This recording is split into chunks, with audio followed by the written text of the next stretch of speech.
All right. Good evening, everyone. Hi, how's it going? It is going. I see you still have your uh cicada anti-cicada tool hanging on your Everyone gets like any good inside, but uh, probably around I want to say Tuesday or so, the noise level dropped significantly, and now like they're starting to kind of die off, and it's not nearly as bad as it was. I got up real early on Thursday, like before they woke up, and went out and mowed the lawn for the first time in a couple weeks,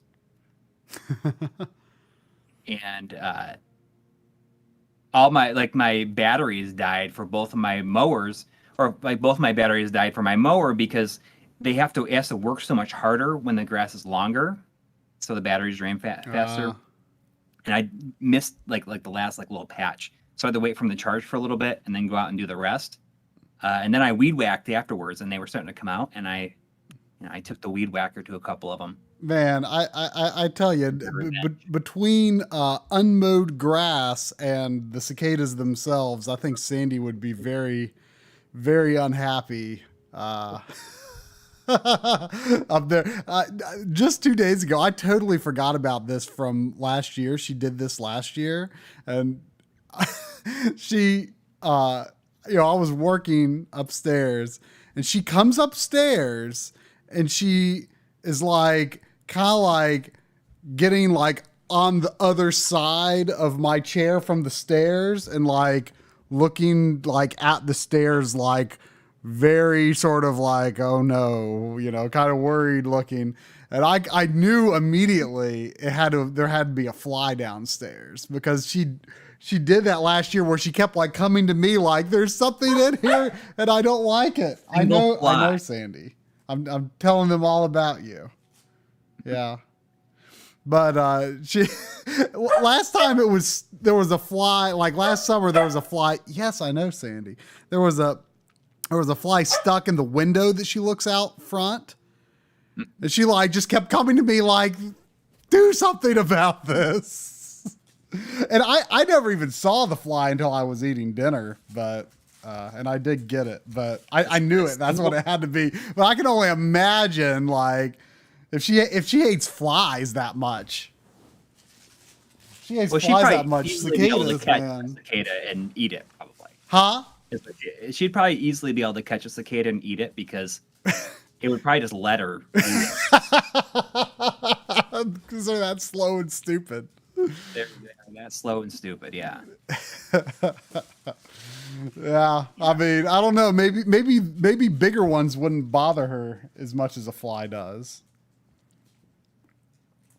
So we got something a little different. I think that after last week, we had a lot of fun with me playing Switch games that I hadn't played at the very end of the stream. It's something that that we had a lot of fun with then. So you're doing the same thing, but with PS4 games today, right? And when Joe said earlier that I think this stream is going to be a lot of downloading patches and stuff like that. But you've installed all of your games. I have, but it is possible that there could be patches, but the type of game that I grabbed isn't likely to have a large patch, I would guess. But I gotta say, when I actually went to pick the games, I was like, wow, I really have at least booted up. Like, I've got a pretty large number of PS4 games, but I think you've got more than I do. But I was like, oh, I've actually, there's a lot here that I haven't played through, but I have by and large booted up most of them. But yes, I've always like installed them, patched them, but some of these I still have never booted up. So I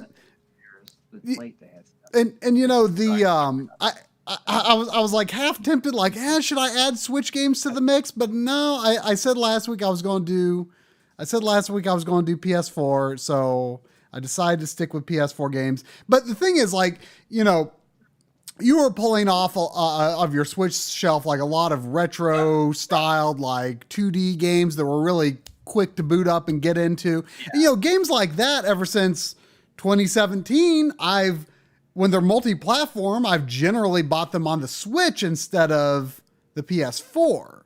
So, you know, a lot of those like kind of really easy to get into kinds of games, I didn't have as many of those to choose from for PS4. Right. So some of these, I don't know. Some of them we might stick with a little while. Some of them we might go through really quick. But I decided to first, since there was one game, like I say, all of my games are installed on PS4, but I only have a few PS4 games installed on PS5. And there was one specific game that I wanted to play on PS5. And no, Audie, Rabby Ribby is installed, and I thought about pulling it off the shelf for this because I have technically not booted the PS4 version of Rabby Ribby, but I have booted the Vita version. So yeah, and I've played that for a minute on stream before. Yeah. Actually, one of the games that I pulled off the shelf is something you played a little bit of on stream not that long ago, so I don't know if I'll end up putting that one in or not, but I have never booted it. But I've got several. We're probably not going to get to all of them, but who knows? Yeah. So anyway, first up, are you guys ready for Lichdom Battlemage? I actually just got this a few weeks ago. I know, Sandy. I got this a few weeks ago, and because I just saw how cheap it was on Amazon. Like the Xbox version is like $8, and the PS4 version is like $10 or $11. And for anyone who has never seen it, there is a pretty old Digital Foundry video where John is going through the Xbox One and PS4 versions of Lichdom Battlemage, I think from like 2015 or 16 or something. And every time he says the game's name, like the logo does this like zoom thing. Yes, I know, Sandy. And he goes, Lichdom Battlemage with echo and everything. It's great. But something I did not know, though, I recently discovered that there was actually a second Lichdom Battlemage video that I'd never seen. And he talks about it's patched. And so it's been fixed? Well, they did...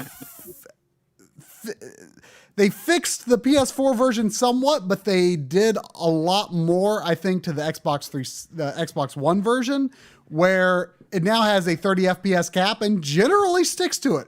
But it looked like the Xbox One version was very dark, and I don't think they fixed that, at least not at the time he did that video. Whereas the PS4 version was left uncapped, but never... You are so excited right now, Steve. The PS4 version was left uncapped, and the performance was improved, but the brightness was always better on the PS4 version. So I wanted to play this on PS5 because I thought, well, you know, this is actually the only really interesting way to play this game, probably, you know. Because it should have a pretty good frame rate. And the thing is, like John was showing, like the PC version of the game, saying like this game actually seems like it might be kind of good. But it's just that the console versions were like 15 frames per second or something like that. Like really, really bad at first. And the load times were like crazy. So it'll be interesting to see. Seems like the kind of game that I would have any interest in playing, no matter how good the frame rate was. What were you saying? It doesn't seem like the kind of game that I would feel like is something I would be interested in playing, no matter how good the frame rate was. Well, I don't know. I think it looks kind of interesting. So we got $2 from Zane's dad saying Happy Father's Day. Oh, yeah. Well, Happy Father's Day to you. I had forgotten that today was Father's Day until I woke up this morning. As I mentioned last week, you know, like my work has been like very, very it's like in crunch Name mode, and your I'll be in mage crunch mode for, like, Dragon. week, That's the next default. week or so. So I, you know, in my wife and kids were on vacation. I stayed here to work, and they just got back today. But I would get up in the morning, make some coffee, uh, start rendering out some graphics every day for the last like week, and I got another week of it, and this next week's going to be even more intense. So there's a small chance, depending on how much progress is made, that I might not be able to make it to the stream next week. So someone will be here in my stead, I assume. So I think that Sandy, do you have to poop? I've been trying to get her to poop all night, and now she's looking at me like, "Oh, I think I have to poop." Do you have to poop? I wish you'd done it before the stream, but come on, come on. But this week, you know, I would make these graphics, and then it has like a bunch of render time that I couldn't use my computer or anything for doing anything else. So I played some games, and I finished Ratchet and Clank Rift Apart. I played through the Final Fantasy VII Remake DLC, and I somehow got the Platinum Trophy in Control.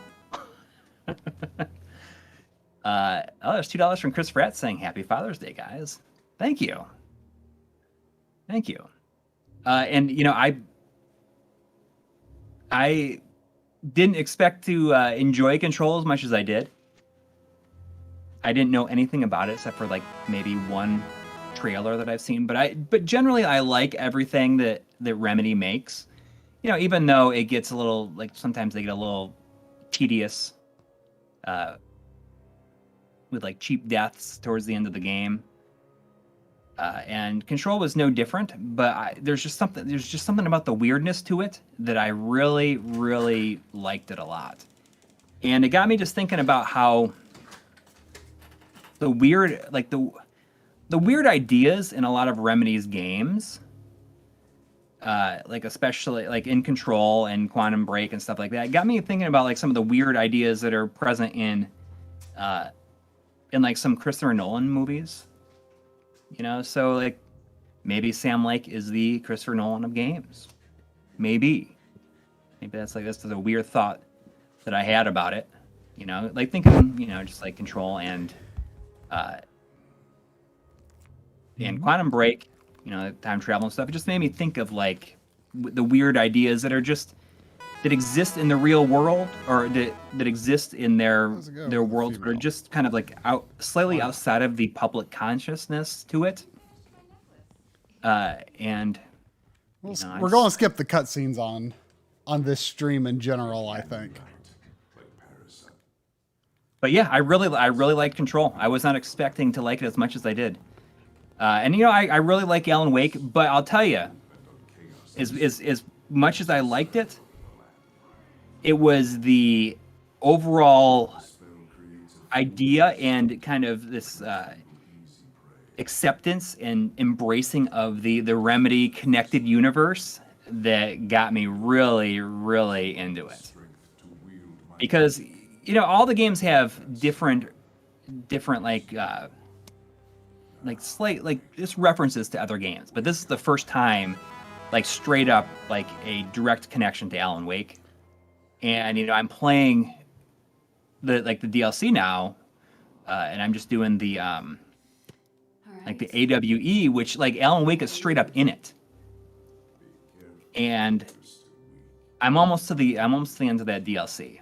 I think that, like, I'll probably do like the last AWE in that DLC, like, before I go to bed tonight.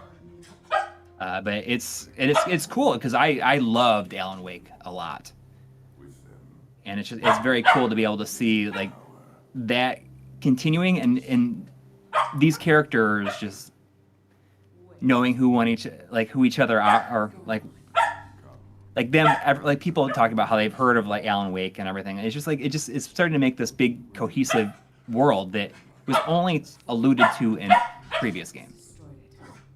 Anyways, there's 20 reals from Pedro Furlani. Thank you. Thank you.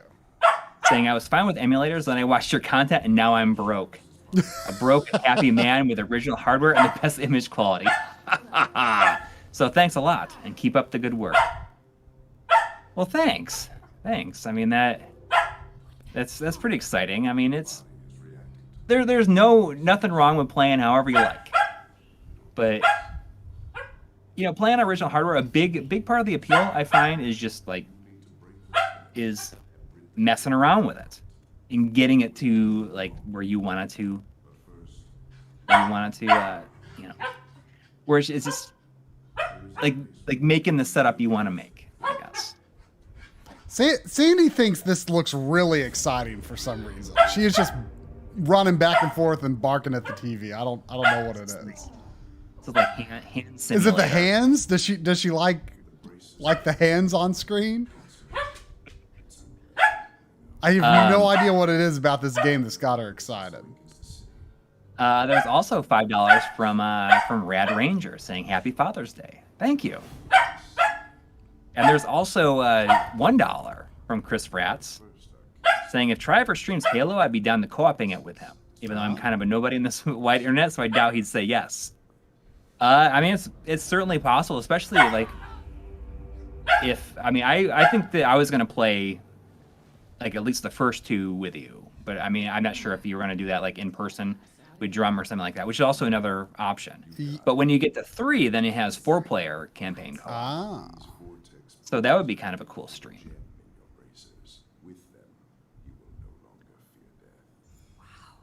Okay, now I want to catch up on the control feedback.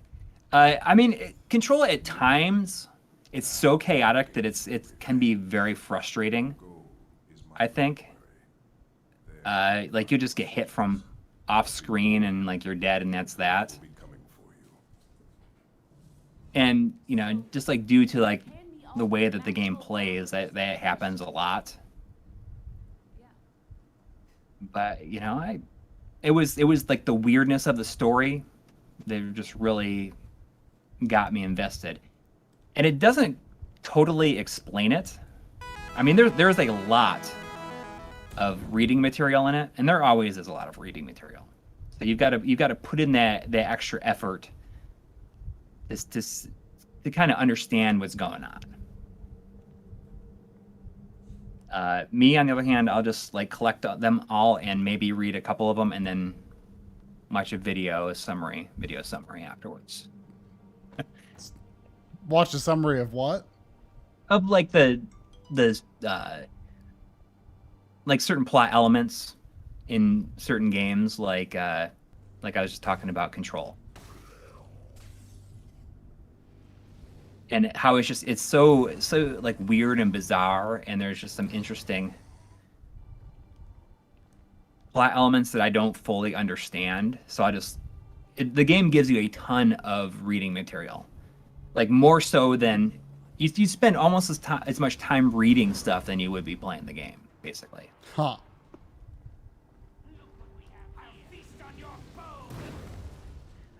There was $5 from Master Safer. Thank you. Saying Happy Father's Day to Dog Dad Try.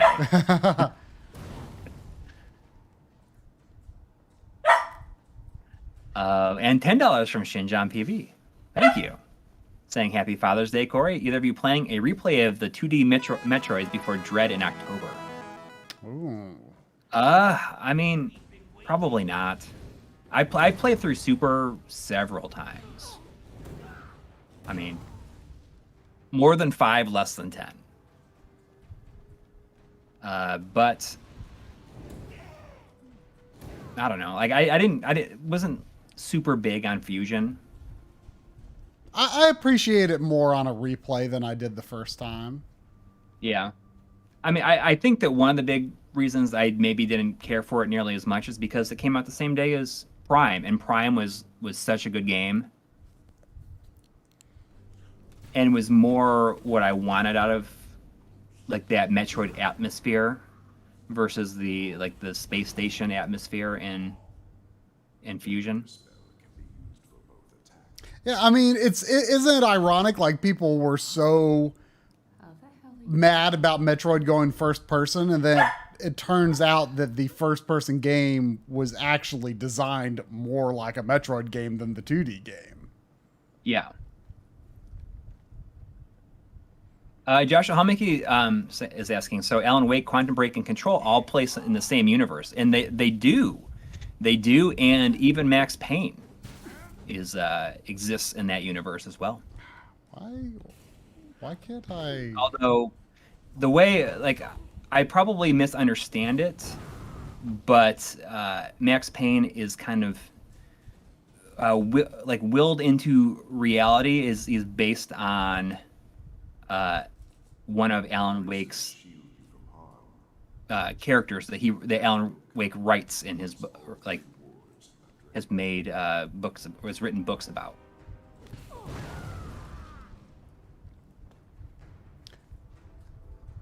It's interesting. Like, when you're actually engaging with enemies, your speed seems to slow down. Oh, I get it. It's like is it a toggle? Lord X Mugen is saying Prime's problem is with the scans, the effing scans. Yeah, I feel like Metroid Prime did scanning better than most games that copied it do, though. Like, yeah. One of the things I liked so much was that, you know, the story was largely told through the environment, right. And with the information that you pick up in it. You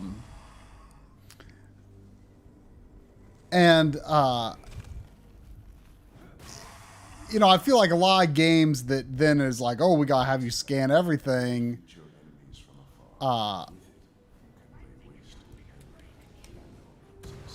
They didn't really do as much interesting stuff with the scanning, I feel like, after that, you know? I think that at the time, I didn't have a problem with it, but I think that I would probably have a problem with it now. Yeah. But when it came out, it didn't bother me. It was such a new idea, you know?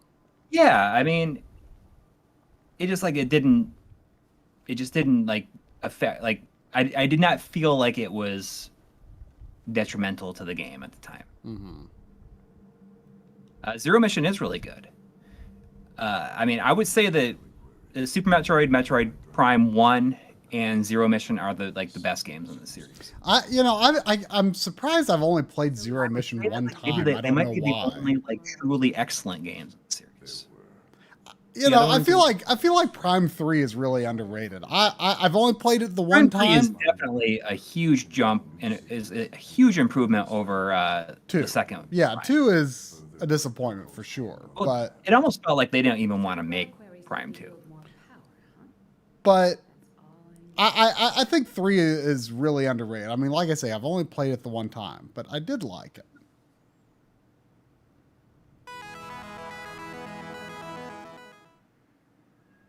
There's $4.99 from Dingus Galert saying, "Am I the only person who doesn't like games that have an omnipresent creature chasing you around the entire game?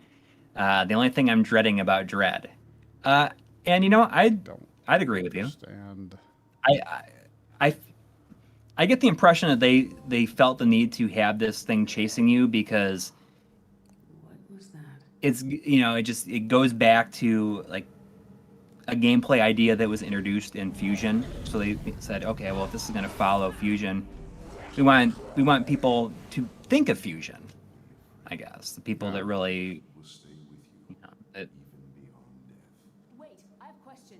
maybe they just they wanted to have it be closer in feeling to Fusion than other games. Zany Chelly, I saw you put a message there explaining like how Max Payne is basically a character in the Remedy connected universe. He's based on a character that is that Alan Wake writes about. But I mean, I think that he was wasn't he willed into existence or something like that somehow through everything? And all these games are about changing reality. So, and reality changes around people, and people don't know that reality has changed. They just think that that's the way it's always been.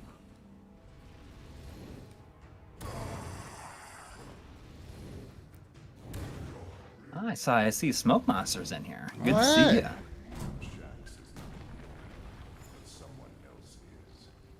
you. Prime 3 feels like it's this close to being a VR game. They should come out with a version of it for the Switch VR thing. Wouldn't it be awesome to wear this cardboard headset for 20 hours?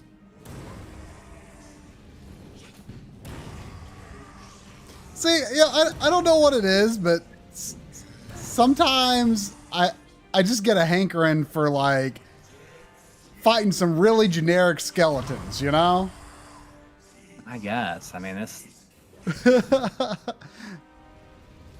I feel like we should have a limit. You should just after a certain amount of time, after 15 minutes, you should move on to the next thing. Yeah, well, I mean, I don't have a whole heck of a ton of games sitting out here, but yeah, I mean, this is probably enough of a taste of this. I mean, it's definitely not perfectly smooth on PS5, but it's pretty smooth overall for sure. I mean, I don't think it seems like a bad game. Definitely seems like something I could enjoy playing through. So, but yeah, that's going to be it for the PS5. All right. I played through Control on the PS5, the Ultimate Edition. And that platinum was not very difficult to get. There's only one, the final trophy is the one that I kind of had to farm a little bit, but it was not that bad. I have no idea why I decided to do it. I think that after the game ended and I did a little bit of research, and I'm they refer to Alan Wake through notes and everything, but then I saw a trailer for the DLC that came out last August, I think, and he's straight up in it. So I was like, okay, well, I'm gonna keep on playing this, I think. There's $5 from Jonathan Hinson. Thank you. Saying this is the perfect ending to a great Father's Day. All Indeed. Right. This Indeed one, it is. This is going to be one that I think a lot of people are going to be surprised I haven't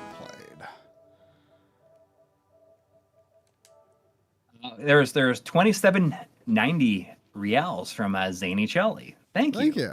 It's a Max Payne written by Alan Wake created by Thomas Zane, which is a AWE event in Control. Speaking of rabbit holes, Kojima plus abandoned thing is cool. Well, I've not played Control for the record, and all of that means nothing to me right now. So I don't want to hear any further explanations. Well, no, I mean, I won't even tell you what an AWE is. Anyways, have you played this? I haven't. You have it though, right? Yeah. Oh yeah. Which version do you have? I have the PS4 version I got from. Is it I Am 8-bit? That sounds about right. Yeah.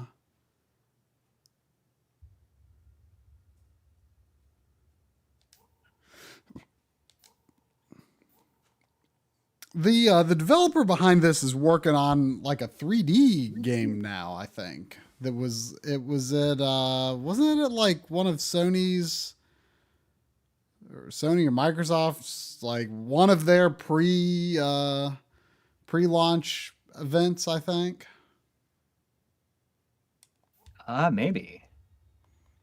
Whenever I'm like starting it, I'm like just like messing around with the game, and I'm like not playing to actually continue it. I like to make my save in the last slot for some reason, or just not the first slot.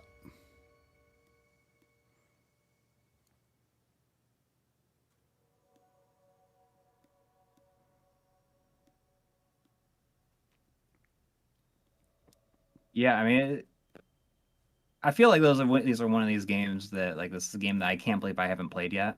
Yeah, yeah. This is definitely epitomizes that, I would say, because I mean it was, you know, people were talking about for a long time, and talking about as a Zelda like, and I like Zelda like games. I I wanted to, I kind of had this idea several years ago, like it'd be neat to do a video on like just a bunch of Zelda ripoffs. But then at the time you said that there was like, I forget who it was, but someone had just done like a video about that.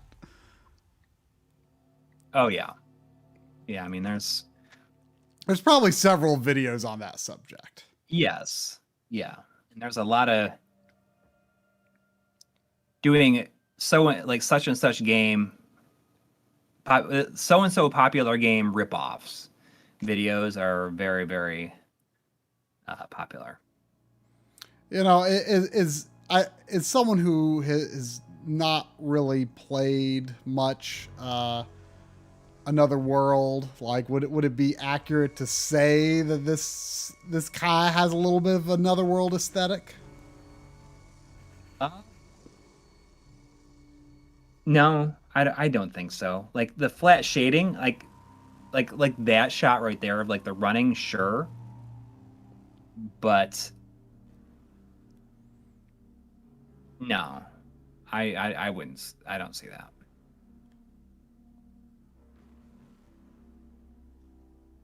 But it is a neat look, regardless. People are saying to turn up the game a little bit because it seems like it's muted. Well, I guess I just have it a little bit low. I mean, it's going to be hard to judge from game to game what the volume should be. Yeah. There's a question from Lord X Mugen saying, "Try, how do you feel about the PS5 controller? I picked one up for my PC and it's worlds better than the PS4 controller." I think it's interesting. I mean, like I love like using on actual PS5. I love the the DualSense features. The rumble is incredible. The adaptive triggers are awesome. But I feel like I mostly think the features are cool, but I feel like the love that people have for just like how it feels in their hands, I don't feel like it's like as huge of a leap over the PS4 controller as people make it out to be. And to be honest, I actually think I prefer the handles of the DualShock 4 a little more, just like kind of this sort of the round, sort of the more rounder shape of them rather than that sort of curved style. I don't know. It's a great controller and in most ways an upgrade over this, but I don't think I feel like it's as big of an upgrade as a lot of people, sort of seem to think it is. A lot more heavy duty feeling. One thing I noticed, and like I don't know if it's just like I noticed it now, I can't unhear it. But while playing Control, like when the like the triggers kick in. Oh yeah. Well, I noticed you can hear the controller go inside. Well, and like now once you hear it, you like won't be able to unhear it. I don't hear that, but it's more like just it's like a little click, not like I don't hear like a motor. It sounds, like to me, it sounds like a quick little tiny little gear like moving into place. I just hear like a click, and you can feel it too. Well, where I first noticed it was, I never felt it with like Astrobot or anything, but where I first really noticed it was in Resident Evil 8, the merchant.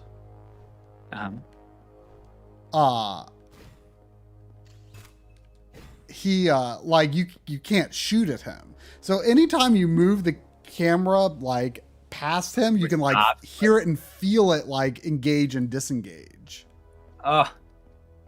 Which is kind of weird and annoying. Like what's weird is like you could also like sort of feel it before like you could even see him. Like sometimes you'd be like approaching a door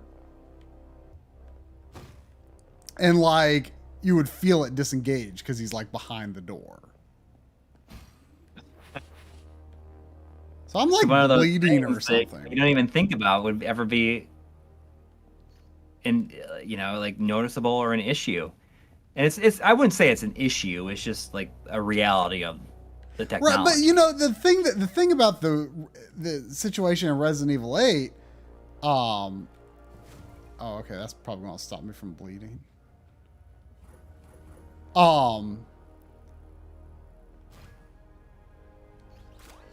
The thing that is weird about that in Resident Evil 8, like why disengage it?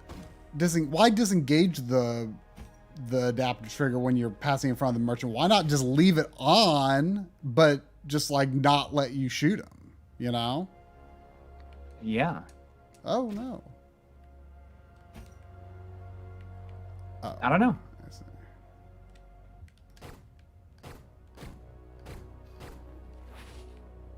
But I mean, that's just I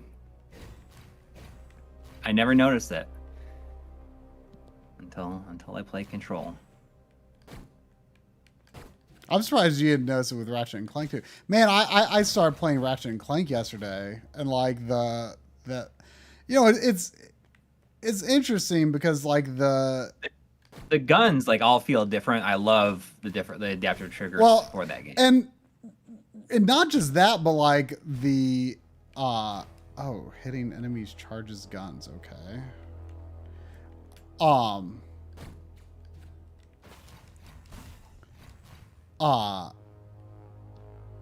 Slash enemies and objects to charge guns.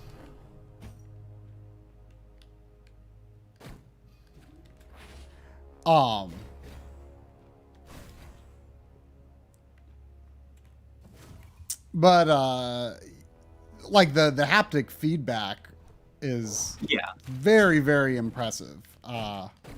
Definitely. And the thing is like, in like Final Fantasy 14, it annoys me a little bit because like you feel like every step you make and it just like doesn't feel appropriate for a game like that.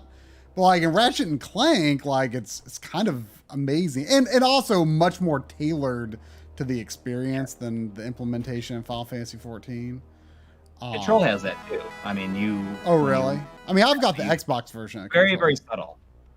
But like it's like, and the thing that kind of made me go, okay, wow, was when you're approaching that club in the city and you like feel the bass in the direction of the club, and like as you're like running around the area around the club, like you actually feel the direction of the bass, like you can feel it in like 360 degrees around the controller. It's kind of crazy, actually.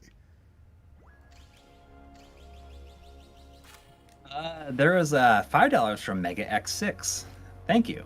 Saying good afternoon. Out of curiosity, what game from the Nintendo E3 are you looking forward to the most? WarioWare, Advance Wars, and Metroid are mine. Yeah, those are all pretty big. I'll tell you what else, although I'll probably actually not get the Switch version since it's somehow coming to other platforms. I was really excited to see Fatal Frame. Yeah. Has a physical been confirmed? I haven't looked into it, but I'd like to hope so. The physical is unconfirmed. I think that may have been confirmed that it's not going to have a physical version.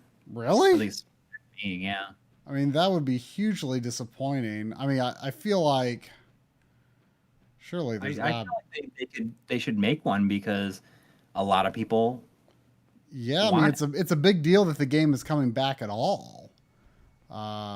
But yeah, WarioWare Advanced. You know, it's interesting. You know, I don't know if Audie is still here, but you know, we were talking with John and Audie, and I saw on their little DF Direct, or although that one might not be public yet, but Not today. you know, the like when we were watching that, you know, together on our stream here, we were all like immediately like, oh yes, this is great. And there was like actually a lot of people who like really hated the style of it, and I like immediately liked it. And then, you know, it turned out that actually the style is like kind of following up on very specifically the DS games Japanese box art, and then I think they also had some art like it, sort of like it, even in the Famicom days, where it sort of was. I mean, I don't think they necessarily even look like toys. I mean, I don't know. I thought it was a very natural extension of the art style. It's like it would have been on a cover of Nintendo Power. Yeah, yeah. I mean, it definitely works for me. I like it. Yeah. Yeah, I mean, probably Advance Wars and Metroid are the ones. Yeah, I mean, I'm looking Metroid's for. the big one. I mean, obviously, but yeah, it was pretty nice overall. I was very excited, even though it wasn't in the U.S. Direct. I was happy to see that it actually was released in the U.S. as the port of Mushihime Sama, which is a great shooter. And as soon as I found out that it actually came out in the U.S., I immediately went and bought it. And from what I understand, I'm not sure if Shinjan is here, but he told me that it was developed by this company called Livewire, which is made up of some former cave people. Oh, okay. So, like, I mean, it seems very similar to the Steam release. It has a lot of the same options and even the same like menu music. So I wonder if it had anything, if they were able to do something with that, or just, you know, that was the best menu music to use for the game. So, did you save your game? You wanna move to something I else guess before I you- saved. I'm not really like. I guess kind of my only thought about this so far is like I feel like it's a little like the visual style is really neat, but I feel like it's a little hard to read. You know, like there's so many things that's like, oh, could I interact with that? Could I interact with that? I you know, it's not really clear. It's not all that clear. Like, what could I do things with? You know? Yeah. But I'm sure it'll start to make a lot more sense. Is it? Play it. I'm not sure if it's like telling or not that I can like look at this and literally hear and you know exactly what the music sounds like. Oh yeah, I mean it's very soft and sort of synthy. Exactly like Fez's music. I have not played much Fez, but I mean it's very soft and atmospheric and synthy. There's not like, you know, like a strong like, you know, melody calling attention to itself or anything, you know. It's interesting that it, I think, seems to be totally. There seems to be no like readable dialogue or anything, which is interesting. You know, I respect a game that doesn't have to use words to help you, you know, understand it. There's $1 from Chris Pratt. Thank you. Saying, what about plumbers don't wear ties? Oh my gosh, like... Hang on. Let me finish reading it. Oh. It says, to quote my Retro RGB post, shameless plug, it's a game so influential that angry people on the internet stopped talking about it 10 years ago. I mean... I guess that's a good way to put it. I mean, like... Are you going to get it? I'm not... Like, what? Are you going to get it? I mean, I feel like I should just get it because it's so stupid. But like, yeah, like I mean, I have never had interest in like even the infamy of it really. Like it's just been one of those weird parts of video game history I don't even care about. But like, yeah, the fact that they are I mean, the fact that they're not only re-releasing it, but like putting it on current platforms is just like so beyond stupid that it kind of makes me want it. But it's so stupid. I mean, I get it. Just like sometimes these like stupid games come out that I feel compelled, like just like kind of I have no desire. I will never play through Plumbers or No More Paradise. I will literally like never open it probably. But it's just like it's stupid that it exists. Like recently, I ordered another game that like I just felt compelled to buy from Limited Run, and it was like actually a limited one. No pre-order or anything. It's like called like 20 Dates or something like that. I'm like, that sounds fun. I'll play that. Like I'll actually play that. All right. This I forget if this is a version that Duke has done a video on. I get so confused on the different versions. Like there's a lot of, I think there have been a number of like re-releases and reboots, and I'm not sure if this is one of the ones that Duke has done a video on. But I think Duke did a video on this. I think on the PC version. I just couldn't remember which edition of the games it was, but like I can't like conjure up in my memory like what did these look like. So I wanted to boot this up. Let's do Deja Vu.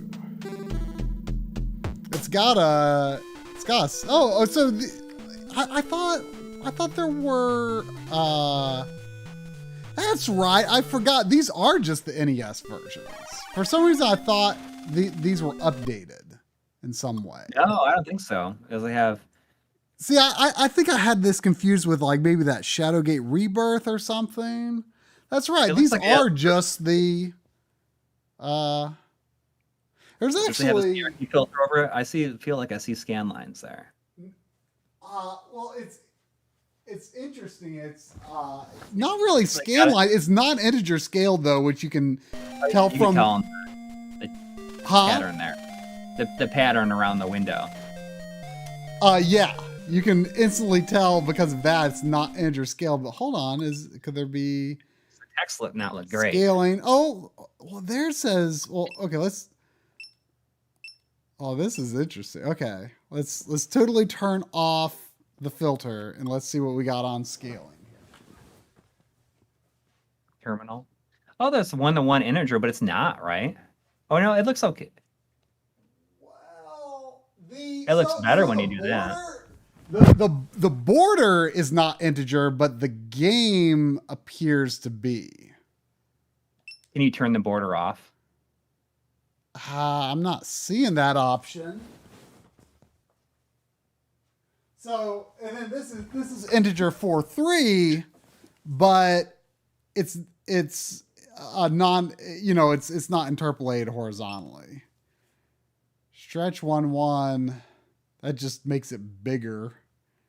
Square pixels, but they aren't actually squares because they're non-integer scaled. And then stretch 4.3.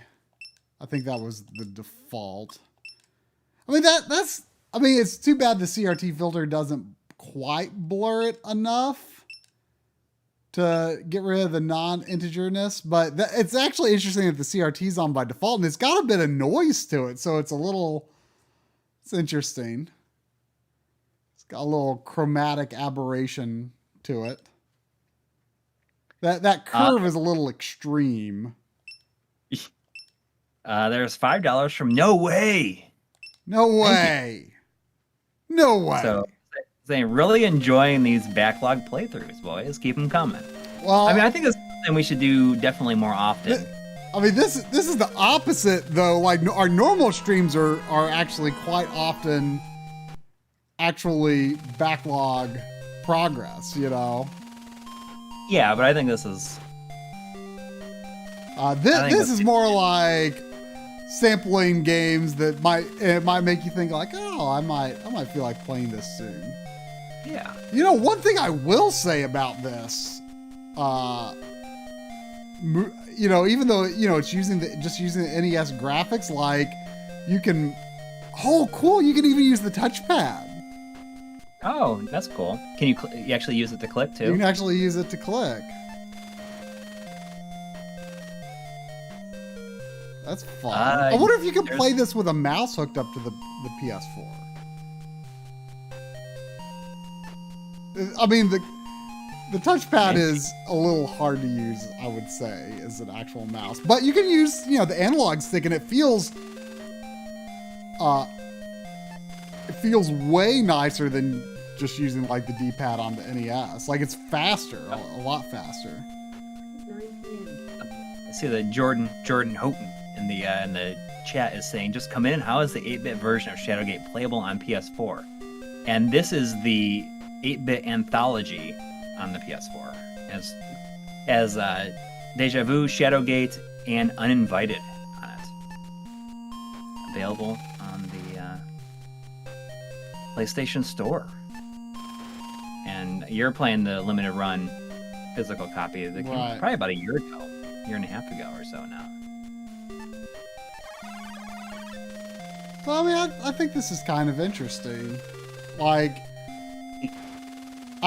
I could just see this being, even though, you know, it's that dither pattern is a little annoying. Like the ease of moving the hand around with the stick feels really nice. So I could definitely see this being a nice way to play it, even though it's got the border. But I mean, at the same time, though, this is a game where like the game itself is like 3 windows anyway, you know? So the border doesn't feel that out of place in this kind of game anyway, so.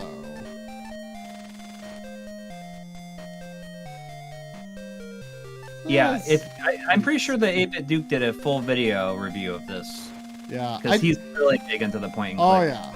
I just couldn't remember which versions it was, and then when I load this up, I was like, "Oh, that's right. This is just like the NES versions." Which is there's I think a reboot or a remake of Shadowgate that also came out that has like modern graphics. Right. You have that? Did you get that or no? I don't have that, but I get confused because I feel like there might be more than one version of that. But yeah, I mean, it's interesting. Oh, the D-pad moves like the hand like really slowly, I guess, if you wanted to. But I kind of like I like the art on this title screen too. Like it seems faithful but cleaner, you know. Yeah. Also, this music appears to be really loud. I saw, I think it was Shinjan saying you should play a Bullet Hell. Yeah, and I don't think you have any, do you? I actually did pull one off my shelf because it was one of those games that when I was picking up the M2 Blu-rays that we still need to get packaged. I was picking up the Blu-ray, the M2 Blu-rays from Limited Run. There was a stack of a few things that like Josh was like, "Please take these. I'm out of space." They were. Oh, it's like I have no idea what it's going to be. And one of them I have booted up. One of them I haven't. Yeah, there is $5 for Shinjan saying in the chat. It's decided to try us to play a Bullet Hell shooter tonight. So he is like perfect timing on that. To be 100% honest, I'm not sure if this game fits that definition specifically, because I really don't know anything about it, but I think it does. So let's find out. Now, there was another one. There was the Tengoku Game Club Cruising Mix or whatever. I have booted that one up. Bob, I'm pretty sure this is like it's like a 3D shooter. Oh, is it? And I'm not sure if no, Sakai. It's Sakai. Is this a Sakai? I think so. I'm pretty sure they're a publisher. Well, there's There's a lot of logos at the front of it.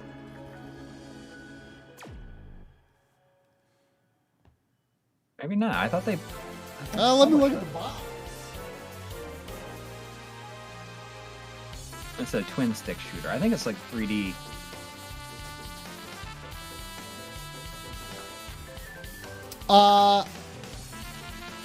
This is another loud game. I did not see Sakai on the box for this. Oh, for some reason I thought it was. Well, but you have this too, right? Did you in Tengoku? You should. I mean, that's a. I've booted it though, so it doesn't. Oh, it doesn't count. It doesn't count. I have booted that up. It looks like Vanquish right there. It does. You're right. Tutorial, sure. It's probably good.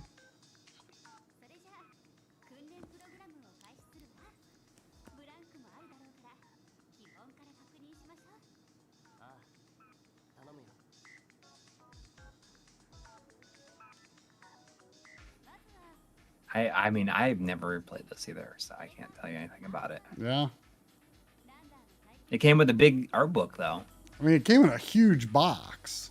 Yeah.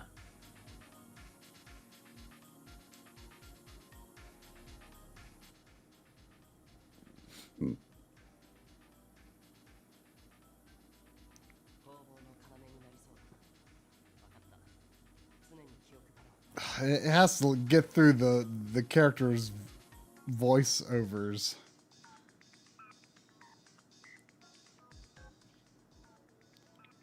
BOSS mode.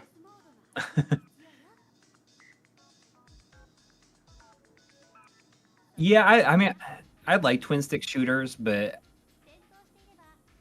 I think that I got my fill of them. Maybe by the end of the PS3 and 360 generation. I mean, I put more time into Geometry Wars than a lot of other 360 games for sure. Oh, Audi is here. Aha. Saying that some of the staff that worked on Assault Suit Vulcan and Lanos ended up working on this series. Ah, interesting.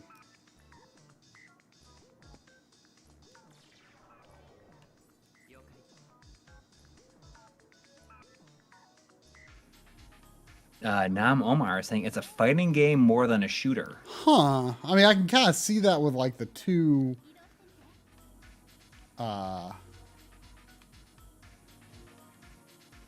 like life bars. Yeah.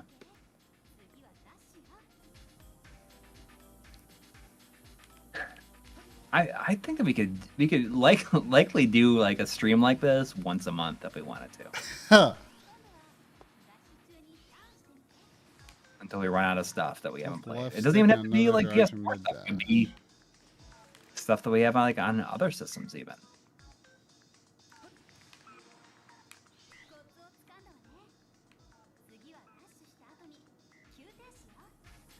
Any Pro Jammer 7, any plans on a stream with modern arcade sticks for controllers?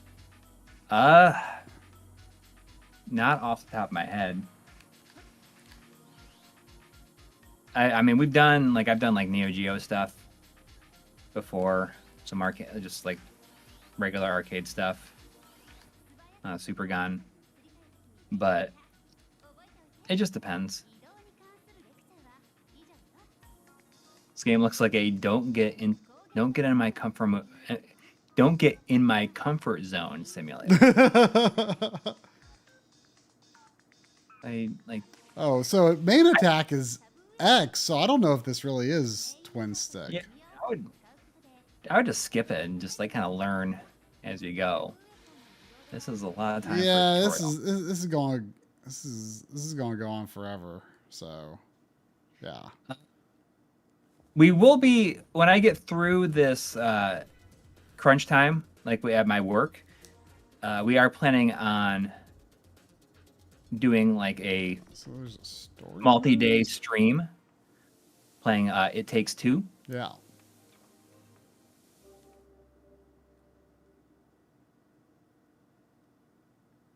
We did a pretty good couch co-op through A Way Out of a few years back now. I think that was like was that right before we started shooting Analog Frontiers? I'm pretty sure that was like the day before we shot the interview with Voltar when we started that, or like 2 days before that. Yeah, But if that you might go be. into our live stream archives and go way back, Okay, never mind. I don't want to load up the story. I was just curious to see, like, oh, it's a story mode.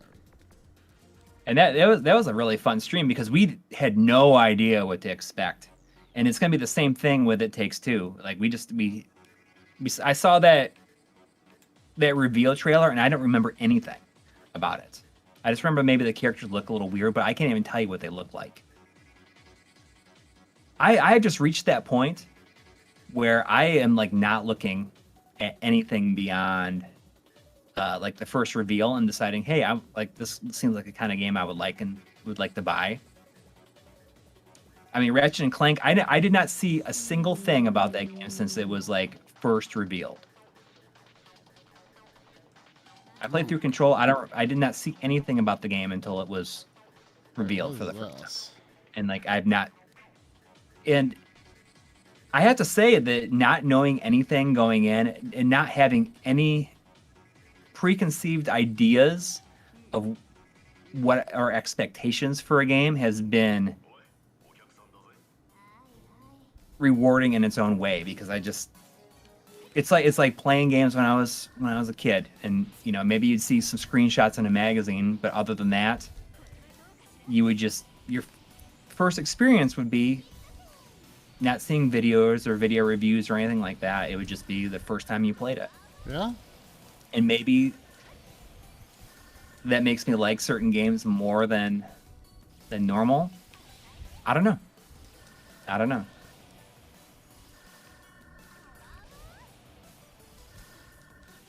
So, I've been really enjoying that process, I guess. Yeah, I mean, it Takes Two. All I needed to know that, hey, this is from the same guy that directed A Way Out. Yeah. You know, I actually almost put Brothers on my pile tonight. But I may have tried a demo for that on PS3, I feel like, if that's a thing that exists. But I can't remember for sure. And I thought that might be kind of, you know, that's going to be like a slow, story-driven sort of thing. So I thought, I don't know. I mean, there are a few things that are sort of odd choices for quick plays on the stream that I've pulled off the shelf for tonight. But, you know, like I said, like my choices on PS4 were a little more limiting than Switch, perhaps. In terms of stuff that would be like just really quick and easy to get into. I wanted to do PS4 because, well, when I said that initially, I didn't know that you had since installed all of your PS4 games. What? So this is definitely kind of an unusual game for sure. Not quite what I thought it was. It seems like it could be neat if, you know, you were sort of more of a fighting game fan. I'm not quite sure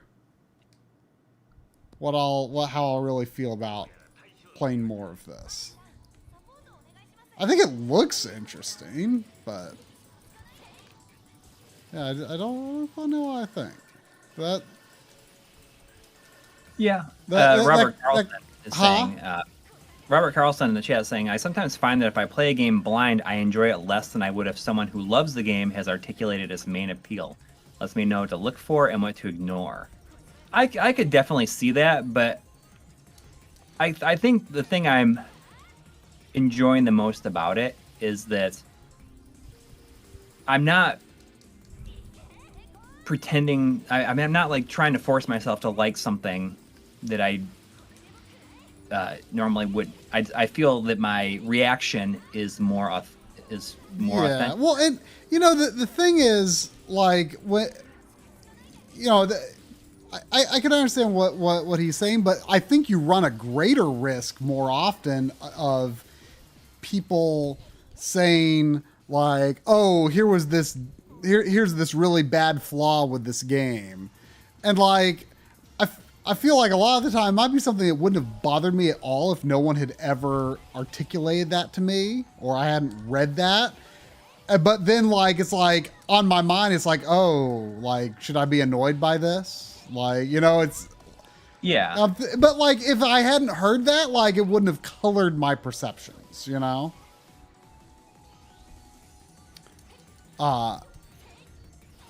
So I don't know. I mean, but it is also nice hearing like someone explain like, oh, this is really great because of this. And I guess, you know, that's what we try to do a lot with our end of the year videos is, you know, say like, oh, we really liked it for this reason. But, you know, most of the time those thoughts are, you know, entirely our own, you know, not formed by, you know, things we read about the game ahead of time because we've really just been, you know, both of us have mostly just been playing games relatively blind for a while now, like just not paying that much attention to what people are saying. Hey, I got a trophy. Yeah, I mean, this was, like I said, this was a game that I just kind of ended up with. This wasn't something that, you know, I sought out in any way. That doesn't so much seem my thing, but it's interesting. It's interesting.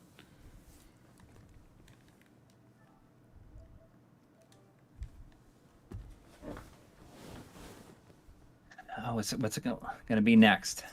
Let's see.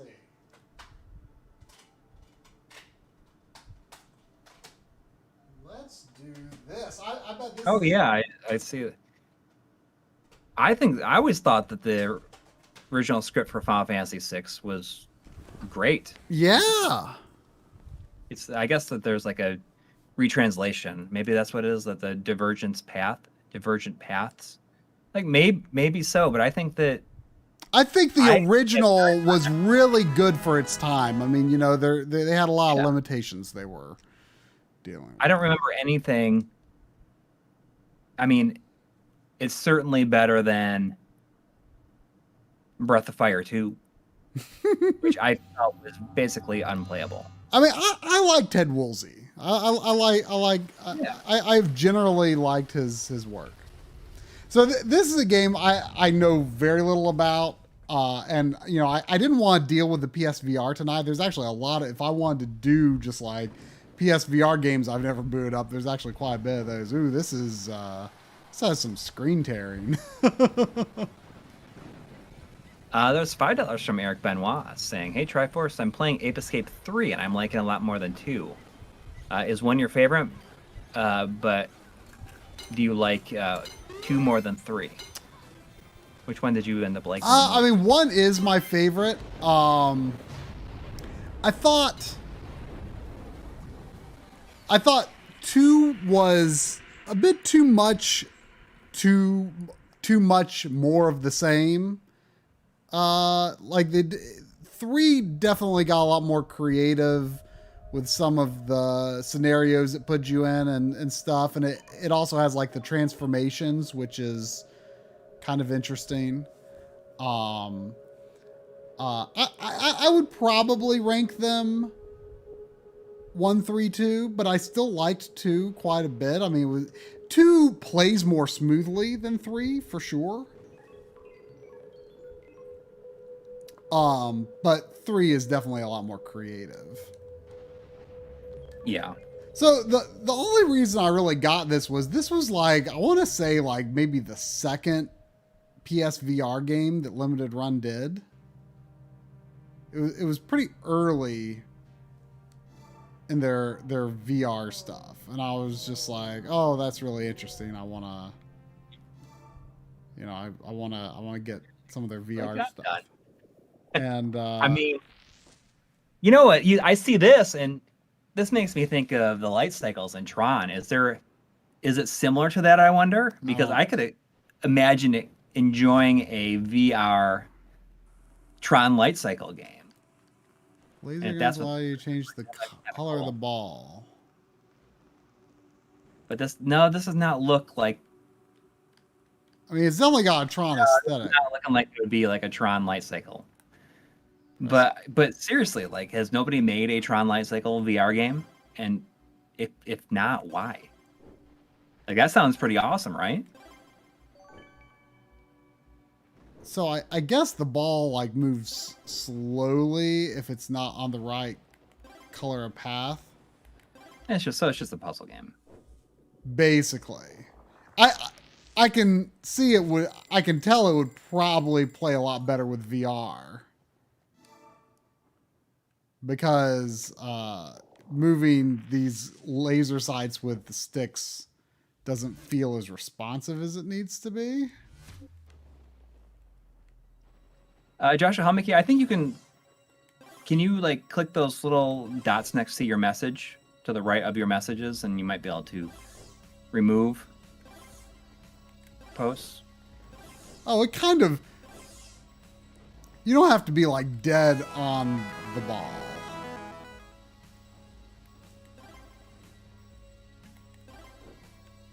It like kind of like homes in on it a bit. Yeah.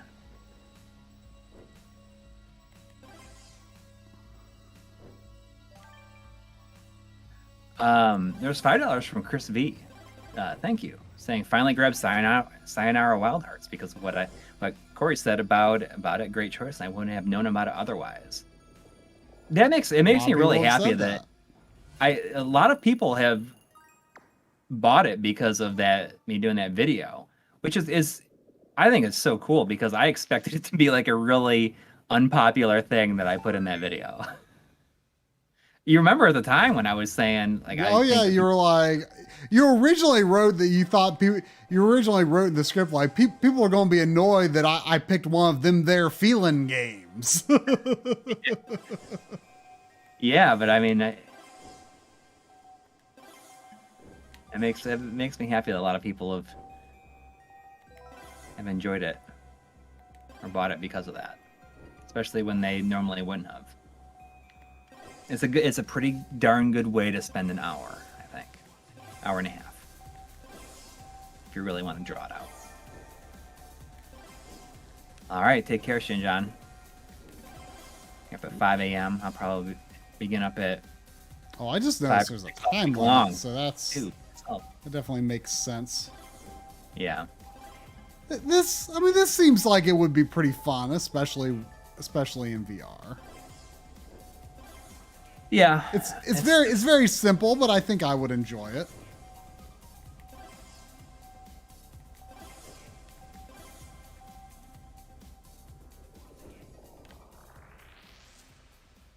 It definitely seems a little plain with the controller, but I mean, this seems like the kind of game that seems pretty cool for a few levels, but I cannot imagine playing however many dozens of levels this game probably has. I mean, I have no idea.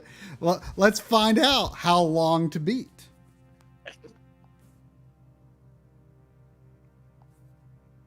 Do you want me to look it up, or you? I'm going to look it up right now. I bet there's like no submissions.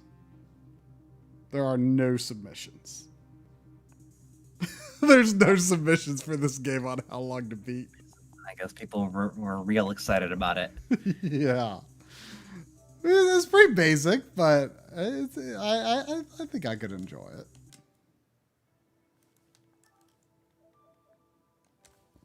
All right, what's it going to be next?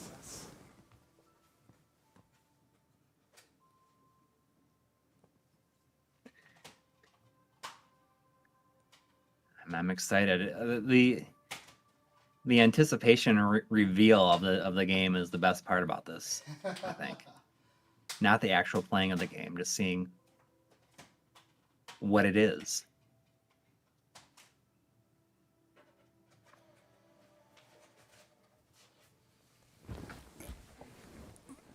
I Someone wish I earlier could was boot it up like it without like. I mean, I guess I could hide the screen, but yeah. I'm going to boot Uh, up Someone was MediEvil. asking way earlier if we were going to do a video on the N64 digital, and that is the plan. Yep. That We don't plan. have them yet, but soon I'm sure. Yeah. You have a video coming out, kind of like a big video that you did for a Digital Foundry is coming out like sometime probably this I week. assume it's going to be sometime this week. Yeah. It could be as soon as like the next 2 days or so. Probably. Yeah. On Final Fantasy 14. Mm-hmm. It basically, it's basically the My Life in Gaming digital. It's like My Life in Gaming made a Digital Foundry fan film. So it's basically a bonus MLiG episode. So I hope you all watch it, even if you think you're not interested in Final Fantasy 14. Yeah. It's got the frame rate analysis. It's got the works. It's got it all. Yeah. And then you'll probably be doing, I mean, maybe N64 digital will be next, but maybe not. You're going to do something because, like, as I said, I'm just like in crunch mode for like my outside work. It depends on the timing of when the N64 digital stuff or so there's like hits. Yeah. I've got a few thoughts on what I might do, but I'm going to try to get something done to release while you're, kind of busy. Yeah. So I'll try to come up with something I might be able to do. We'll see. So I have like super briefly booted up the PS1 version of this. I don't own it. I just booted it up on XStation or PSIO, one of those. I remember when this was first revealed, like I think they wanted people to be really excited that this was coming, but nobody reacted in the way that they expected. Didn't they first reveal it? Fizzled away, it seemed like. Didn't they first reveal it at like that December event that like sort of casual December event? Yeah. And when we were at Digital Eclipse / Other Ocean, when we were out in San Francisco, like shooting some stuff, when we went to shoot stuff with Brian, we were at Digital Eclipse and they were like working. They were just like working on this, and we had no idea that this is what they were doing. Yep. When you're ready to leave this crypt, you'll find an exit at the end. Yeah, I don't know a whole lot about this game. I booted it up, like I say, I booted it up on an ODE at some point, and there's even a shot of it in some episode.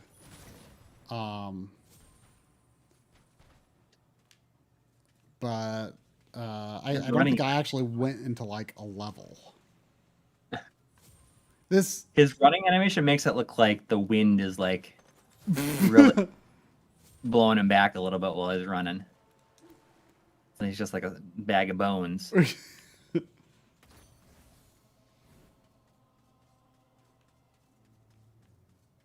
What's his name, sir? What's his name, sir? Isn't it like a really plain name, like Daniel or something like that? Something like that. It is. That area was different from what I remembered seeing on PS1, though. Like that area that you were in the beginning. But I'm under the impression like the level designs and stuff are pretty faithful.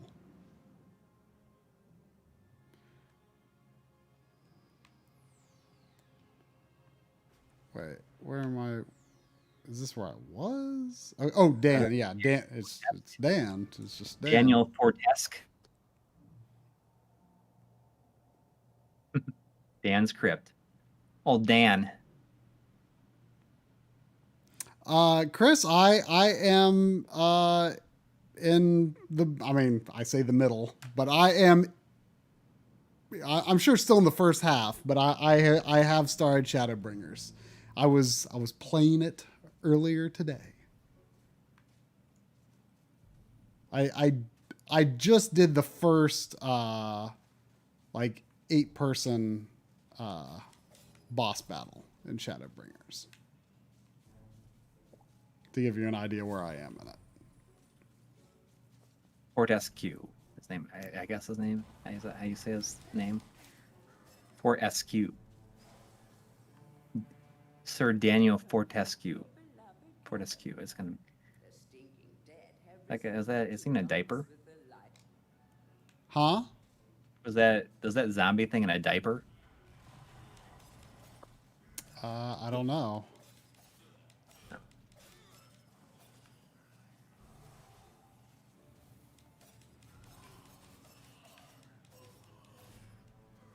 Did we do a Saturn stream last year? Most likely. Has it been a year since maybe the mode came out? I don't know. Like, it's. I am sure we have streamed Saturn in some fashion. John played the Saturn version of Grandia. Yeah.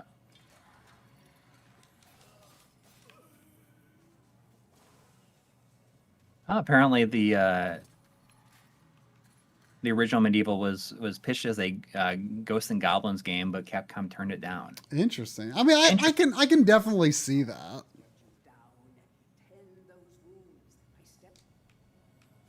I can definitely see that. I mean, obviously, it feels like this was probably some sort of inspiration for Maximo.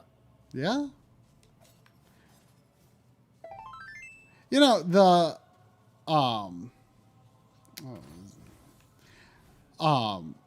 you know, this though is definitely an example of, like, I mean, since I don't have the PS1 version, this is probably what I'm going to end up playing.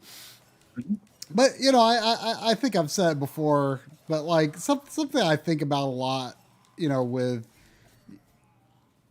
the remakes, especially, you know, relatively faithful ones, like, you know, think like Spyro Reignited and Crash Bandicoot and that kind of stuff. Like, I feel like when you remove those games from the hardware they were designed on, sometimes it takes away the context of why the game is designed the way it is. Like, you can see here, like, the levels are like really narrow and constrained. You know, it's very simplistic. And I feel like when you play them on the hardware they were designed for, it's a lot more like, oh, like, this is actually pretty neat, like what they were doing on this system, you know? Whereas, like, for PS4, like, the original version as an unlockable. Right. Like, I wonder if it's like presented as 240p or I have no idea. Or if it's high res or what. I mean, I understand it's supposed to perform a lot better on PS5. Huh? Being done by Other Ocean, it probably makes you wonder. Like, I mean, it could be like a really good version then. Yeah, I don't know.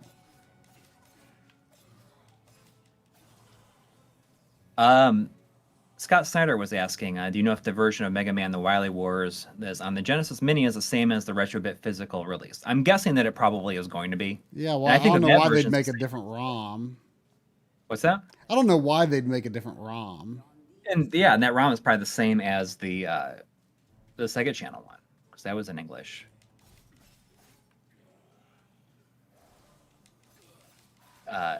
I'm assuming that it's going to be. I ended up ordering the Retrobit, and usually I didn't for like the games that are just like the Toaplan stuff. I didn't order those, but the Wily Wars was interesting to me because, you know, that is the closest that you'll be able to get to an actual physical US version. You know, if they did the same thing with, say, like Monster World 4, I would absolutely buy that in a split second, like, because that is the closest thing as you'd possibly be able to get. And with the announcement that Limited Run is going to be doing Rondo of Blood, it brings up some different questions. Do you feel that you're more likely to buy repro CD games than you would be like cartridge games?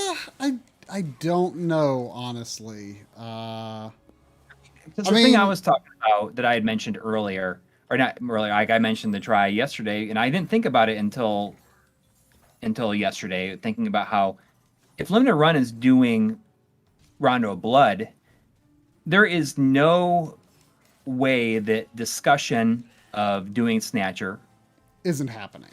Is that discussion has definitely been tabled. Or is definitely like out there like with them. Like if this does well, because they've done Sega CD games, and there's no way Konami that they're not considering doing Snatcher, especially like now that they have this relationship with Konami, and I wouldn't be surprised if doing Rondo of Blood is a way to like say, hey, we'll do this, and then it's just like the ultimate goal is to do Snatcher.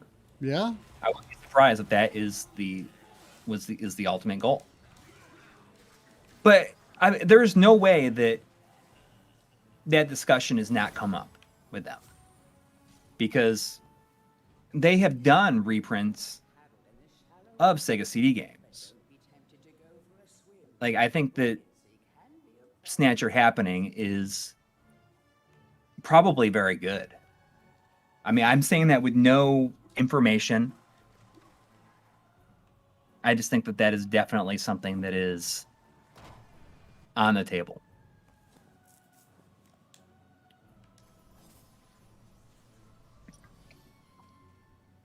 I mean, would you buy that?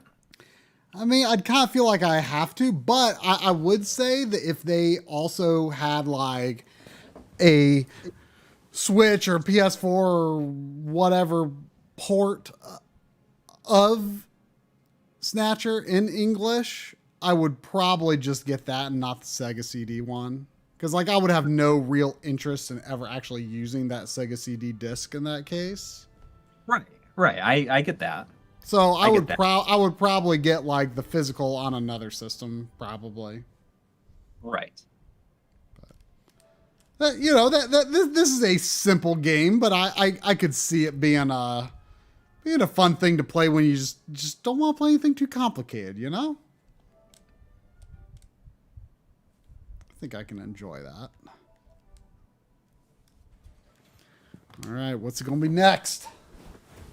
But one thing that interests me, if they're getting into doing these repros of or new print runs, official print runs of these games, is it possible that they could do it for a system with copy protection? And is the manufacturing process still there that would allow them to make, say, like PS1 games or Saturn games and have them boot on any system without any kind of mod or anything like that? That's the thing that's most interesting to me, is if they would be able to do that.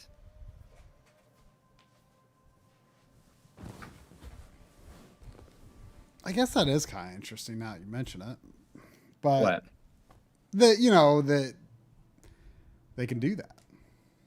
Well, that's the thing that I'm questioning. Like, I wonder if the technology is still there. Oh, you got this. Cool. Well, it was actually sent to the shared Backloggery My Life in Gaming PO box by a Backloggery member, and they said whichever one of us wanted to keep it could keep it. Oh, is it a physical copy? Yeah, it's actually it's a European physical. Huh. You have it? No, I've heard a lot of people say that it's incredibly good though. I don't know much about it. I don't know if this is going to be something that's going to have like a lot of story up front. That'll. Well, Kitty Ears is saying that it's story heavy at the beginning. Yeah, if it's skippable, I'll try to skip it. I've been tempted to get the Switch version of this. It's been sitting on my save for later section on my Amazon cart for a long time.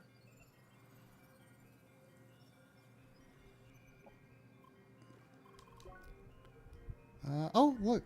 Oh, this menu for some reason is like really giving me like Chrono Trigger vibes for some reason. This like little pause menu. Like I always switch to the wood panel text box in Chrono Trigger, but this like kind of reminds me of like the default text box. Yeah.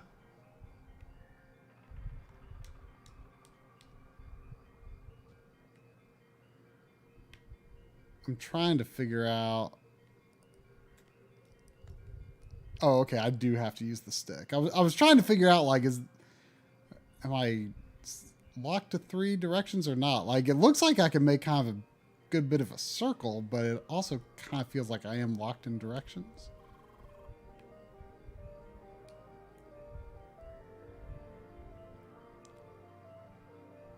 But yeah, I'd be very interested to see if Limited Run did a reprint of a PS1 game, if it would boot on a system without copy protection. Or with copy protection, because I wonder if it's some sort of specific code that it needs to run, or it's like, I don't know, like it's like a part of the actual physical disc it has to detect is there. I have not watched. I've not seen the MVG version of the PS1 mistakes were made, like how the copy protection was broken on it. So maybe I should watch that before I say anything else.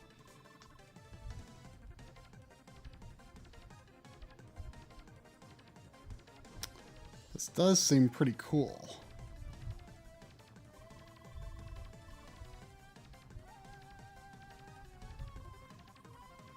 Yeah, it looks pretty cool. I mean, it looks like a friend of mine said that this was his favorite game that he played all last year. Oh, wow.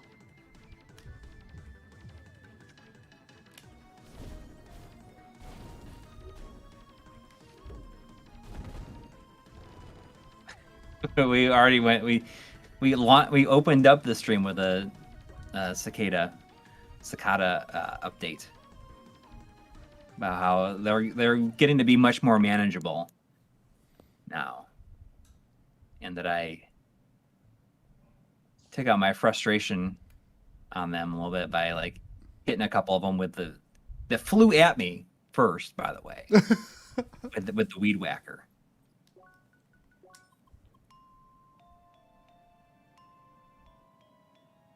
He waited 15 years or 17 years only to be taken down by the weed whacker.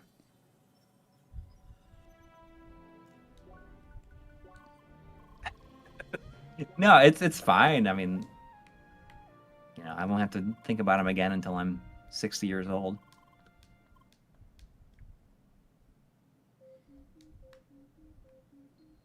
Oh, right stick to aim.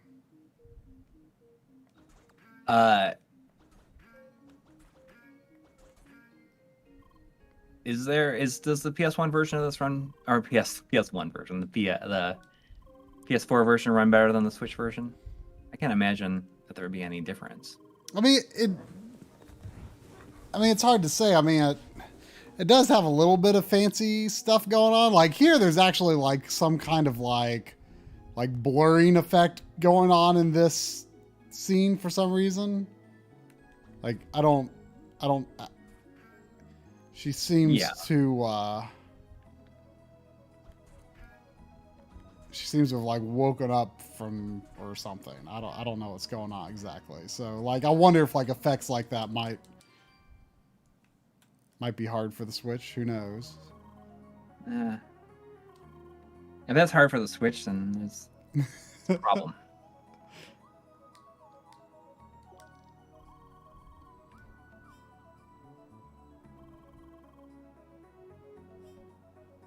Aim until you see a red line. Oops. What button am I supposed to be using? You gotta use your you gotta charge your VRPs. Am I supposed? Oh, I'm supposed to be ricocheting. Okay.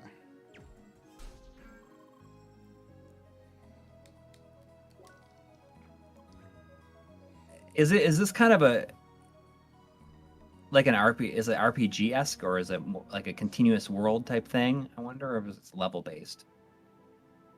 I have no idea. It has a lot of story, so it almost feels like It feels I have a RPG-ish. hub or something. Oh, that's neat. Yeah, you jump on those boxes. It's like automatic.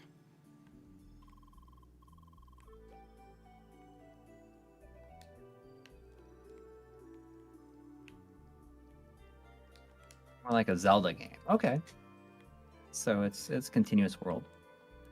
Oh, Retromore, you got the Brook adapter. You like it?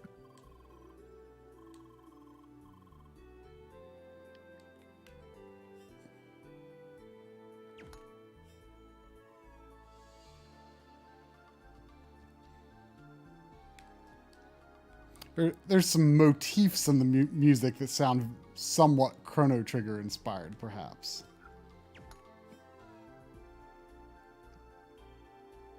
I mean, I wouldn't say it sounds like Chrono Trigger per se, but there's like little bits that's like, oh, that sort of sounds familiar.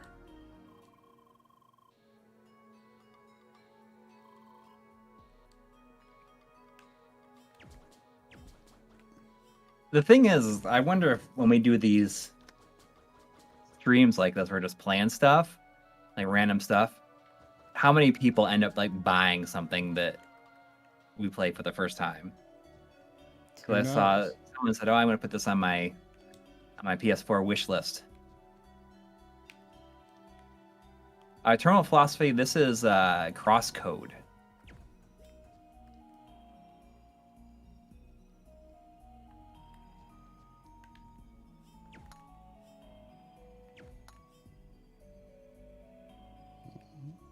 Wait, was I not? Was Daniel Posey says you won't have to worry about copy protection if it's official release licensed and sanctioned by publisher Sony. Right.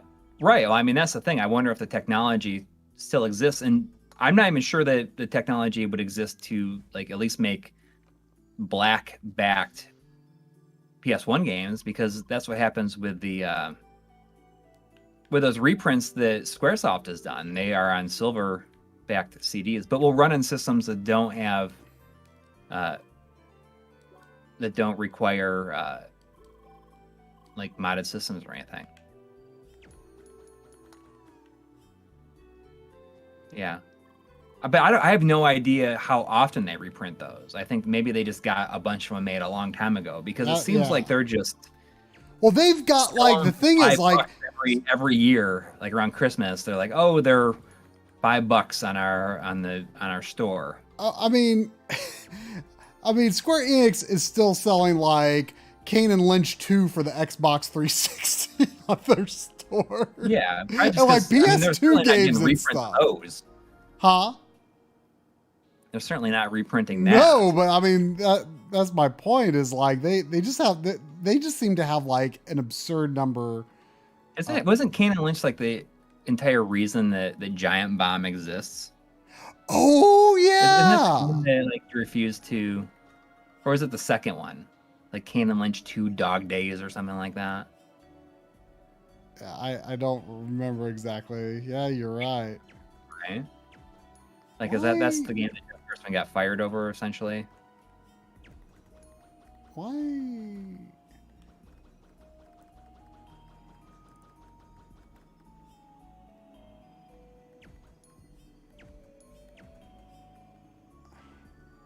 I don't get it.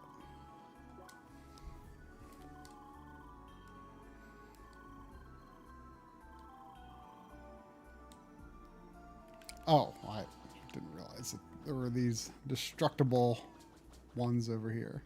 Did you hit that switch with some charged balls?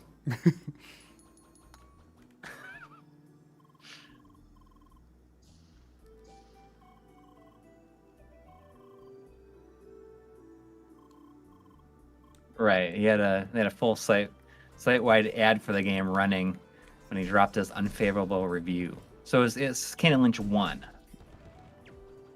Okay. It's kind of funny that they even made a second one after that. Wasn't the second one called Dog Days? Yeah, something like that, I think.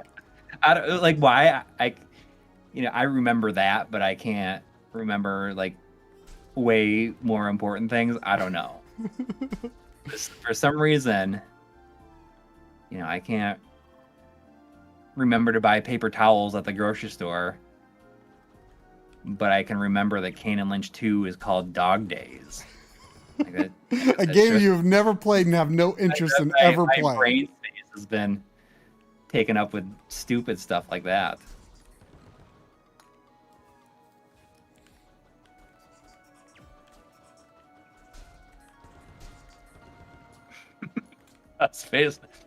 A lot of space in the brain for Kane and Lynch Dog Days. That's right. I wonder, like, how much Never of your played it. total... The first one. I can't even tell you. I can tell you that the characters were like DLC and Lara Croft and the Guardian of Light. Are they? But I mean, I can't tell you anything. I can tell you that kind of what the characters look like. I think that one of them's bald. I remember one of them wearing sunglasses. I watched this. I don't know if you ever saw it, where like an old Kotaku Tim Rogers video where he recites like 55 game box arts like from memory. I feel like I could do that. I could achieve that challenge and do the same thing.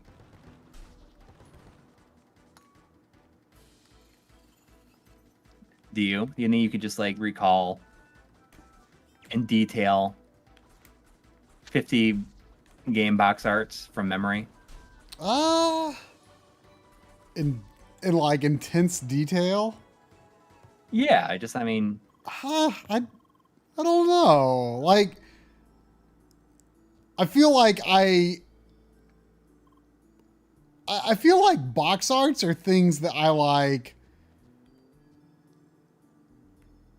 have like rough sketch of in my mind. Like I could identify, a game box from 50 feet away, but like if I was asked to describe like what exactly is on it, like sometimes I don't like really sit down and just like look closely at the art and it's like, oh, here's this character over here, or, there's something over there behind this tree on it or whatever, Yeah. I mean, I can do both in a weird way, but there's been times where I've seen certain game titles or like box art like in the far backgrounds, like blurred in a movie, and been able to know what it is. Yeah.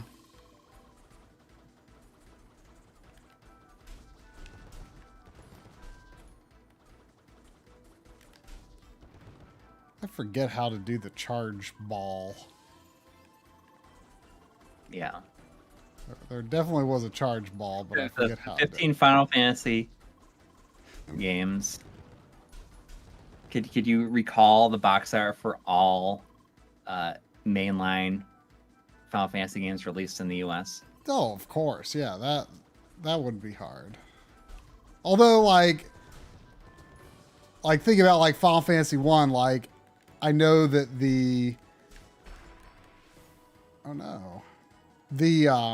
like there's like an axe like on the logo, but like what's in the background? Is it a castle? I can't remember. They activated black melee. though, right? It is black. Yeah. And it has, it has the sword going through. Is it going through the F? Or is it the T? Is it the No, T? it doesn't go through. It doesn't go through the F. The sword on like Final Fantasy, 2 and 3, it might go 3 through. doesn't have a sword in the logo. Oh, I thought Or 2 does- and 3's logos were really similar in the 2 US, definitely aren't they? does on the box art. Huh? And on the title screen, right? And the US title screen.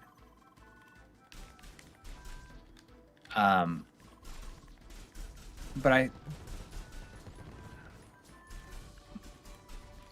but then, like, I mean, the Japanese ones, though, like, you know, are really simple. Like, I think Final Fantasy IV is just like white box art with, like, Kane on it. Yeah. And then, like, 5, and now I have Five's box. It just has, like, Bartz and Boko looking over a cliff. yeah, I mean that's just like a mono. Like they all used a mono art. No. 5 is not a mono art though. 5 is like right. Yeah. It's like that Or high res version of the in-game sprite. Yeah, I know what you're talking about.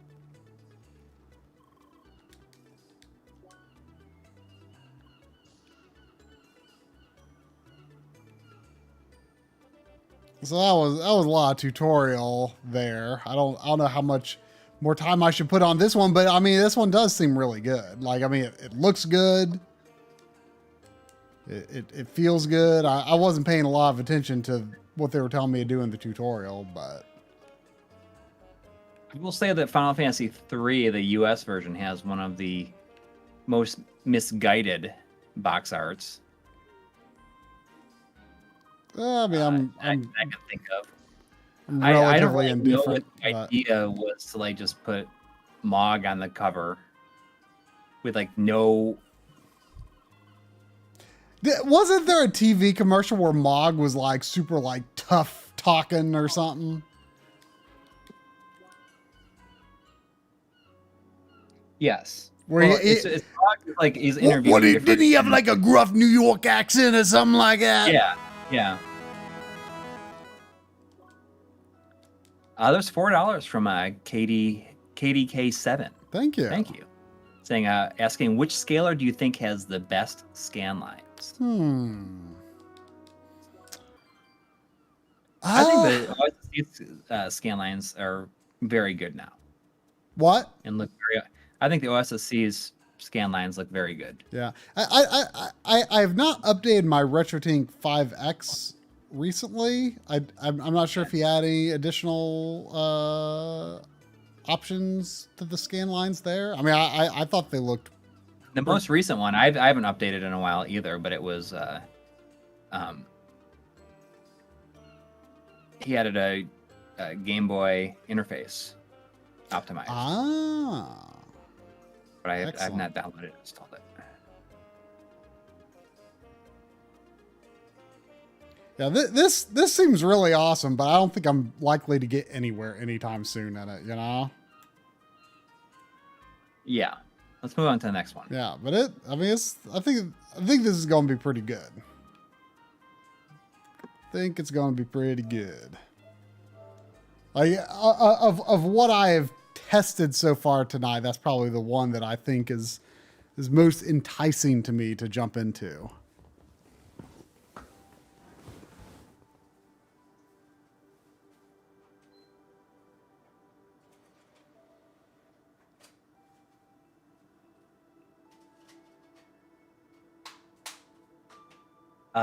So when I was working this week, it's just like a lot of like building different graphical elements. So I have to focus, but it doesn't take like a lot of brain power. So I was just like watching different shows and stuff. And my Apple Plus, my free trial of Apple Plus, like runs out in like in a month or something like that. And I watched the show Mythic Quest. It was pretty fun. People who like games and stuff. It's pretty good.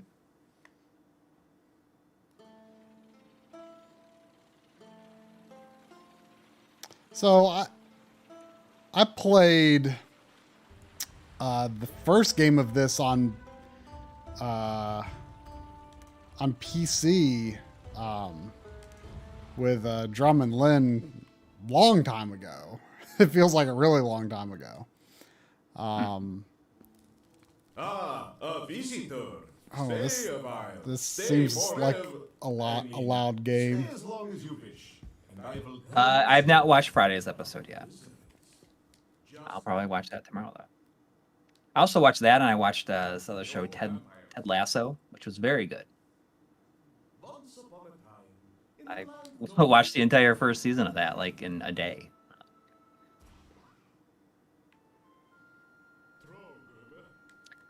There's $2 from Weaburger Oh, thank Thank- you. saying, asking Silent Hill or Resident Evil.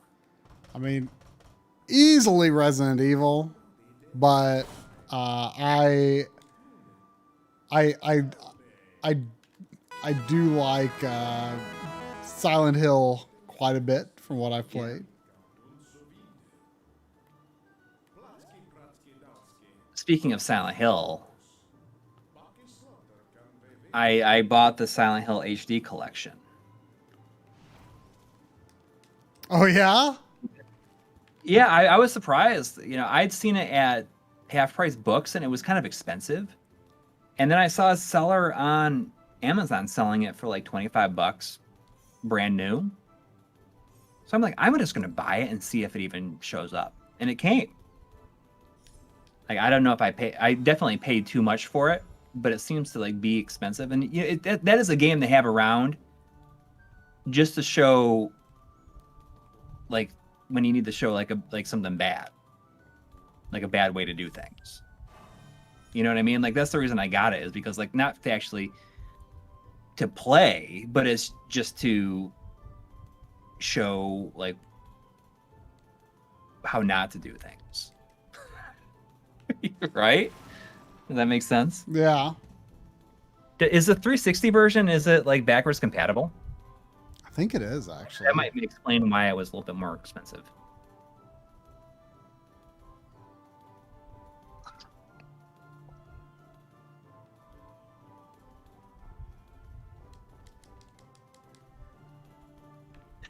When remasters go bad,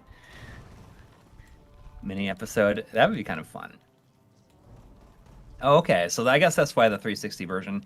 I mean, does it help the 360 version at all?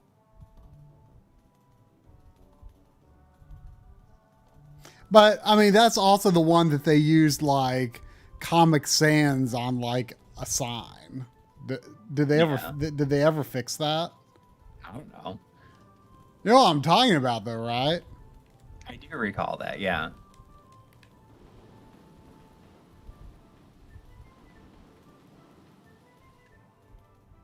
But I just bought it because, you know, it could be useful to have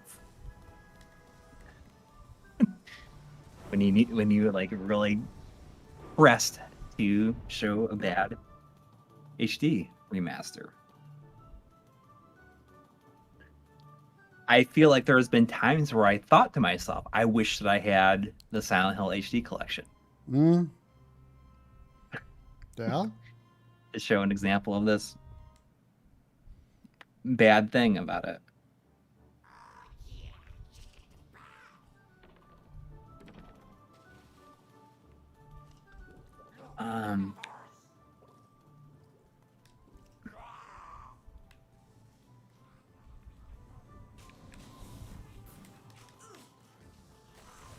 So the big thing about these games is, It's not the co-op, really. huh?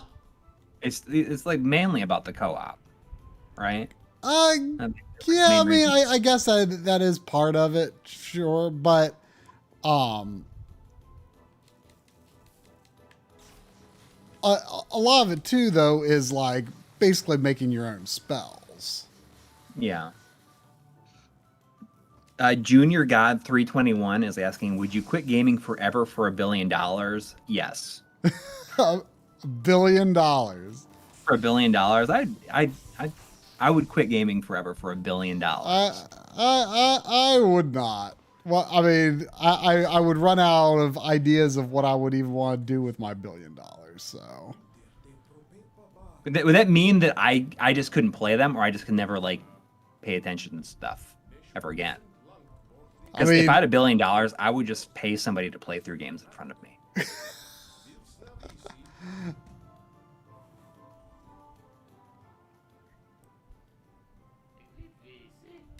I mean, I would not even consider like it. It would not even be a hard choice. I don't think. I mean, $1 billion. But then, like, what would I even do with myself? I don't know. I would.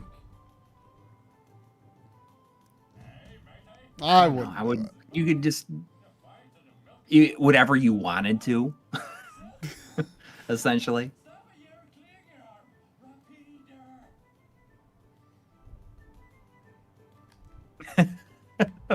Paul Sutton says $1 billion would be more than enough to pay a lawyer to get you out of having to honor your end. There you go.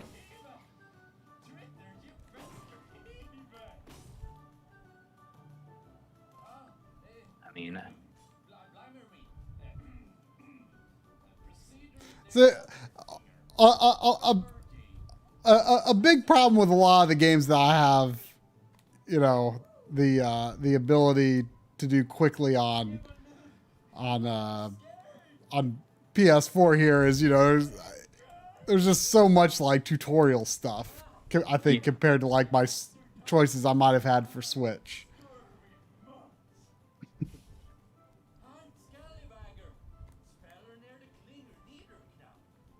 But I don't know. I mean, I would definitely be able to. I don't know. I would make a movie. I would start a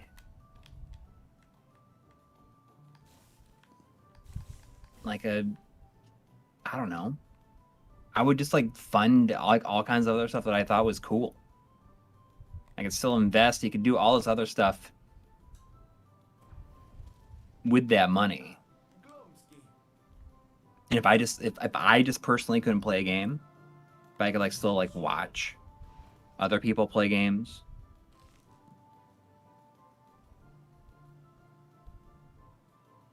and also like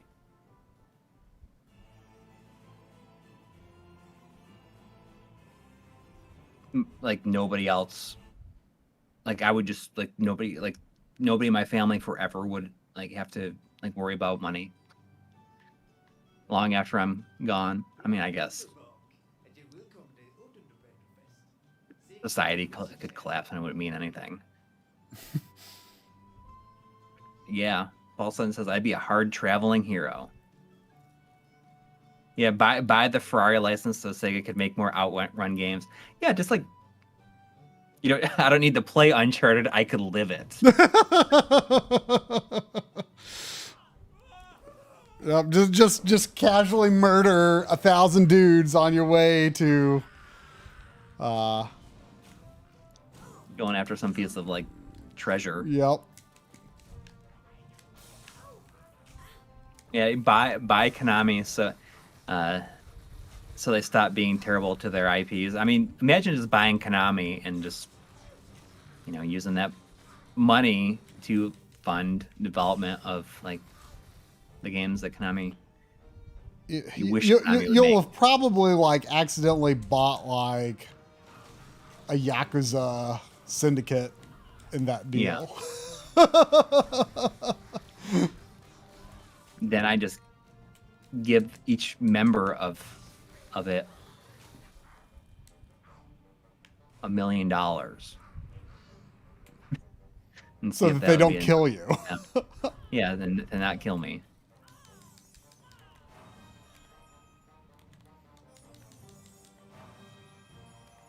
I can't tell if I have like any like MP or anything.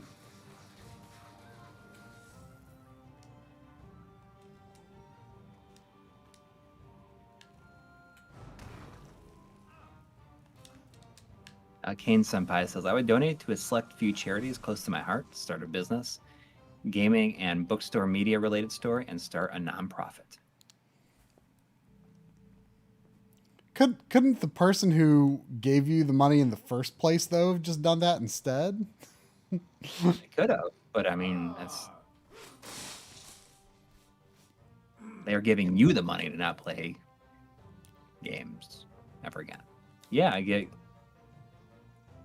You could fund anything that Kojima wants to make.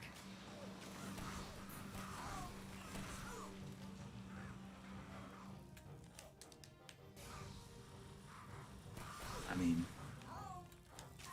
I'm sure with $1 billion, I could figure out something else to fill my time with.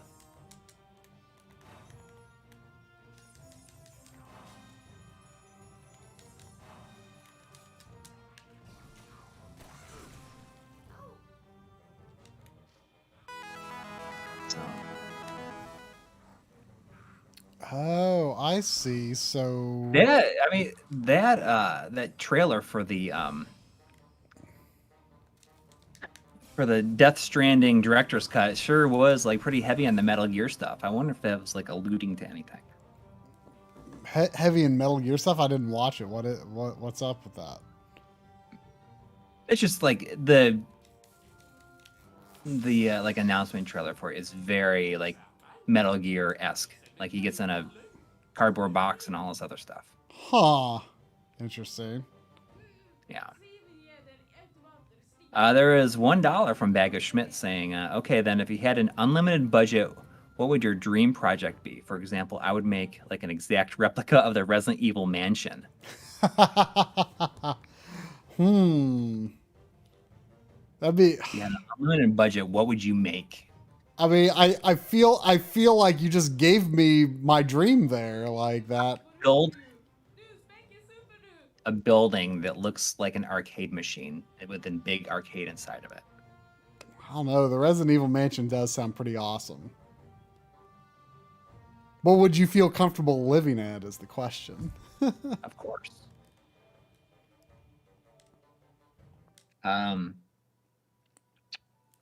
have 4 more games on my stack here. Well, look at this. I've never seen like an animated thing like this on the little like about. I mean, not that I ever pay attention to this stuff, but that's kind of weird. What is this? Paul Sutton says, if I had $1 billion, I'd kill chaos. If I had $1 billion, I'd pay people to kill chaos for me and just hang out at home and wait for it to happen. You know, I mean, I was really tired when I played it, so I didn't play very far into it. I just played just a tiny bit of the demo for that, but like, I mean, there's some interesting things going on. I like how like you get these abilities and like you can choose which one is like square X or square triangle or square triangle or square triangle. Like basically, you know, Devil May Cry, but you customize your combos. Like I was kind of into that idea.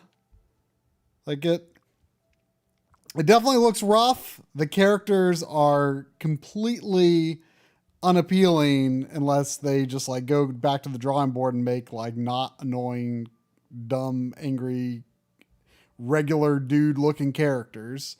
But like it seems like it could be an interesting game, but it's got, I think, it's got a long road ahead of it. I think if they're going to make it something people are going to want to play, but but you know, the thing, I watched the video that John and Audie did on it, and like you like, I guess kill chaos, or I don't think you kill chaos at the end of the demo. You kill Garland, who's like, but I'm going to become chaos. Yeah.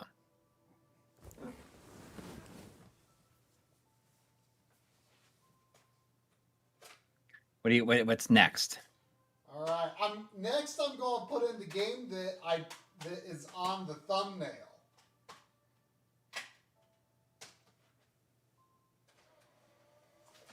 Oh, I am hopeful that there are skippable cutscenes in this because I'm not really like I feel like this could totally not work at all for what we're doing here. But I'm just going. I've never booted this, so I'm just going to do it.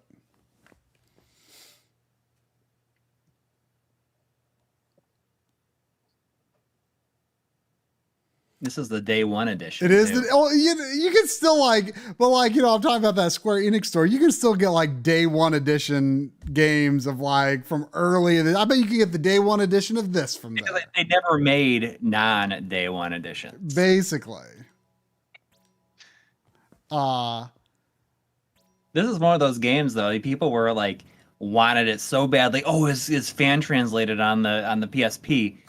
And then it released, and everyone's like, actually, it's not that great. Yeah, exactly. Like everyone like was so hopping mad that we didn't get this. Yeah. And then like once it came out, like no one talks about it, like ever again. Scared.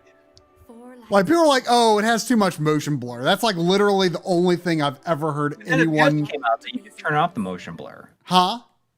There wasn't there a patch? There may have been. I don't know, but like I feel like like after it came out, I feel like the only thing I know there's like a bleeding chocobo in the opening cutscene or something. Well, look at this title screen. That's all like, oh, okay, it stabilized. Preferences. I'm going to leave the motion blur on. I want to see this motion blur. I'm not seeing it unless it's not patched. It's possible. I might not. I think it's like default. Like it's just something that happens. Like they made it less in the actual game. So it's not a setting anymore? No. It's them admitting that they made a mistake. Oh wait, what is it? What was it? Was it Agito? Was that the like working title of this game, or was that another Fabula Nova Crystallis game? Gosh. Or was that one of a mobile game or something? No, I felt like it was this. I just can't remember. Was it in Japan? Was it called that in Japan? I feel like it was released as Type 0 in Japan too. Or maybe it was a Jito in Japan. I don't know. I can't remember. Is it a Jito? I've always said Agito. I mean, Agito would probably be how it would be pronounced in Japanese, I would guess, but I don't know.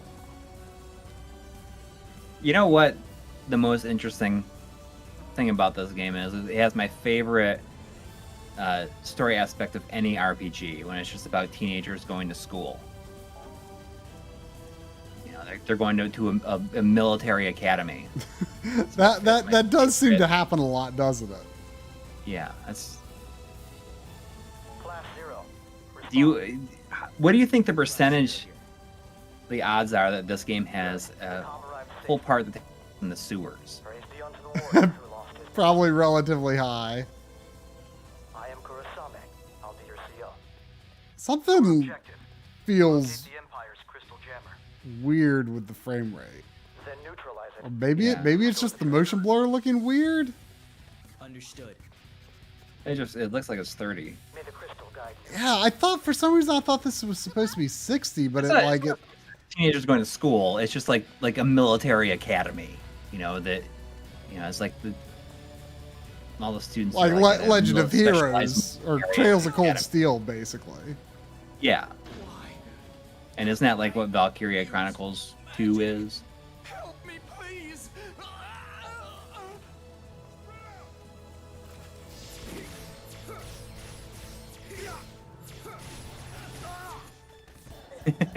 Pixel Phoenix says, "I pay $1 billion for more sewer sections in RPGs." I mean, I would offer developers $1 million to remove the sewer sections. To come up with something else. I can press the square button to harvest Phantoma.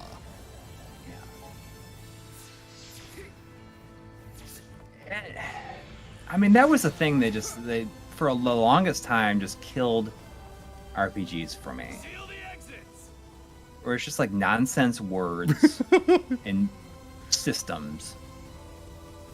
You know, like what are some like stupid fully fleshed out systems that are in some RPGs? Like I'm thinking specifically during like the 32, like the PS1 and PS2 eras. Every single game, every system you got to learn. Yeah.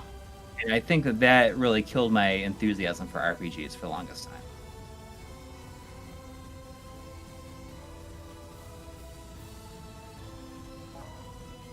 Stand still to recover HP.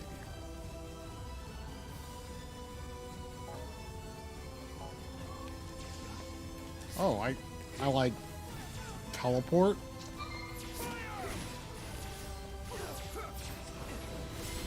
Oh.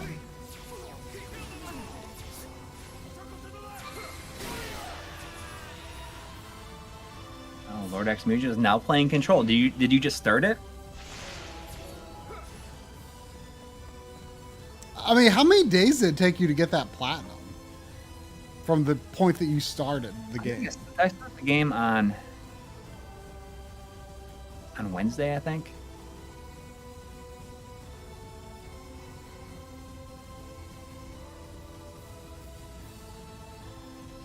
So I mean, it took me. But there's no timer in the game, so I don't know exactly how long it took me.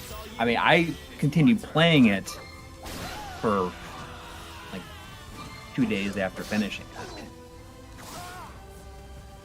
It very much feels like the last, the game kind of ends abruptly. So I'm glad there's all like the expansions and stuff. You know, I prefer that term so much more. Expansions instead of DLC. Because you remember like back in the day when game expansions came out, like on the PC, it was expansion like, packs. What? It was an expansion pack. Yeah. Well, I mean, Yeah, Final Fantasy like 14, I think they like, still call them came expansions. out on, what's that? I think Final Fantasy 14, they still call them expansions. But that's like, each one is like, you know, the size or more of the base game, you know? So, I mean, they're big. I mean, they're practically almost a game unto themselves. Yeah. Which is what old school expansion packs were. Yeah. Yeah. I mean, they were they were in development for a long time, usually.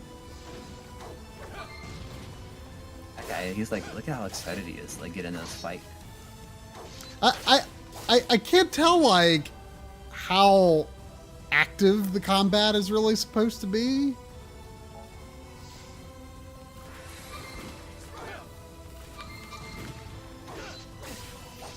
How many games have I played where the enemies don't respond to getting hit?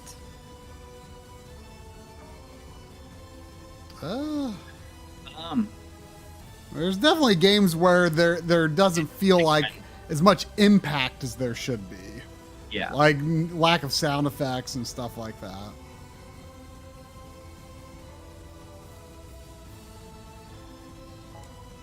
I mean, there are points in Control that it can be frustrating because you'll just get killed from something that's off screen you don't know.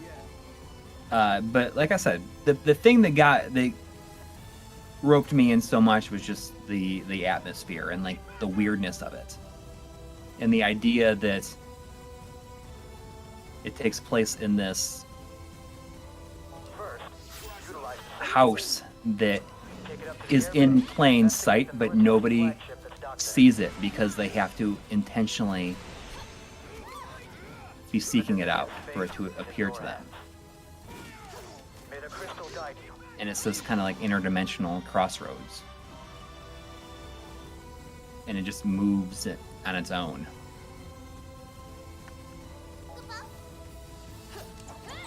It's cool. I mean, it is one of those games that just I've been thinking about. And that doesn't happen very often. Like I will, like a lot of times I will finish something and I'll think about it for like a little while afterwards, but this just kind of had me just thinking about it for a long time, like several nights, and immediately I had to go and read up like a lot of the backstory and stuff that I may have missed.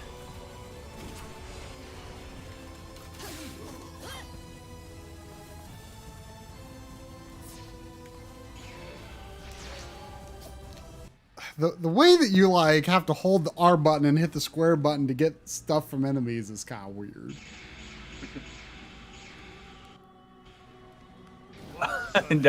Darling's music video blew my mind. Yes, that was totally unexpected and hilarious.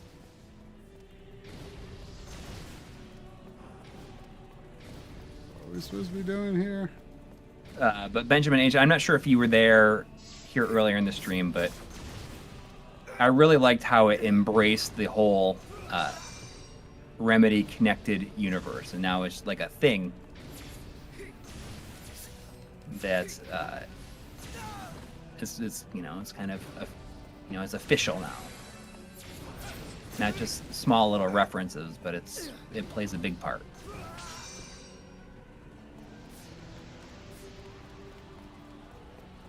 Yeah, the original is on the PSP, so. Just ran away. What was that? That thing's pretty big. I have no idea what it's supposed to be. I don't think I was supposed to win. We all had re-rays on for some reason. Yeah, it looks like the camera might not be. Is the camera just digital, like it just moves, or does it have any analog movement to it? Yeah, I can move it in increments. Oh, okay. I can move it slowly if I want. I mean, it moves pretty fast by default. It really like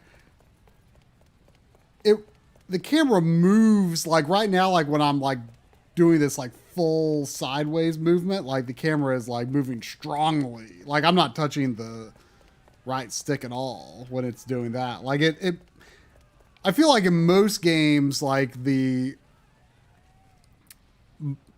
camera does not compensate that strongly with your character motion. But here, I mean, probably because it was designed for PSP first, that, the camera's probably designed to do that.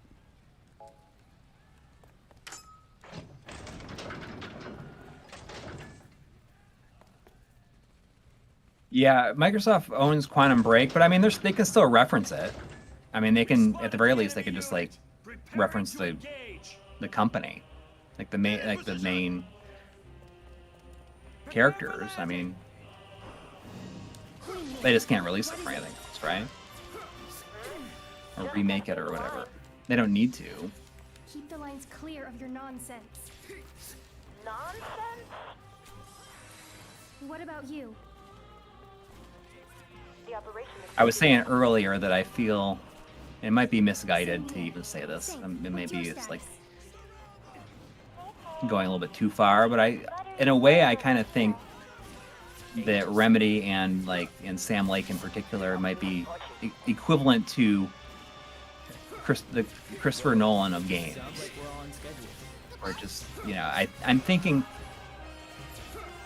Control and like Alan Wake and Quantum Break just feel very similar to ideas that Christopher Nolan has put in stuff like Inception and in like Tenet. I can understand that. The counter. Or maybe it's a little bit overcomplicated for its own good. Class Zero, do you read me? This is Intel. We've located part of the jamming device that's affecting Rubrum.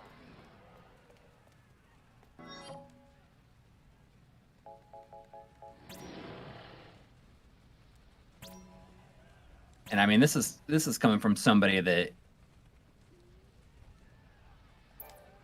really likes their games, but there is always a lot of reading material in them that I can't get into.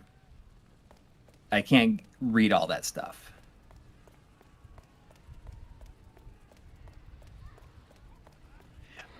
So I saved my game, so I can now boot up this game and record something from it if I need to. I can't decide. I can't decide how I'll feel. I feel like I could get into it. If I actually, whenever I do someday get around to actually playing through it, but it's hard to say. It's kind of dropping you into this without. I just don't know how the combat feels yet, but I'm sure I could get into it if I wanted to. Yeah. Well, the amount of stuff that you have to read in Final Fantasy 13 compared to the amount of supplemental things like little documents you pick up in Control, like there is a significant amount of stuff more in Control. And I'm wondering like how they come up with this cohesive plan to create all this stuff. Like all this written material.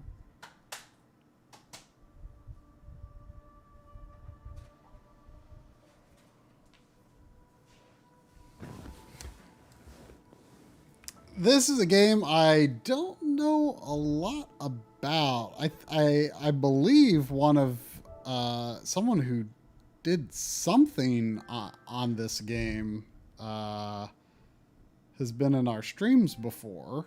But I didn't like something went down at the developer. Like I feel like they closed down or something, right? Like there was like some unfinished DLC for this game or something, or finished but couldn't be released because of given codes for this to like. You've got codes for this game? I'm pretty sure that we did. Let me see if I can find it here. Have you ever played it? I haven't. I heard it was good, and I don't really know that much about what kind of game it is, though. Let me see. It's kind of like it plays like Valkyrie Profile. That's what I thought. I thought it was a little Valkyrie Profile-esque. Let me see if I can find, because I know that we were given codes to give. I thought I put them on a. This is nice. Thing, Look at this. I can't find it. This is a nice opening.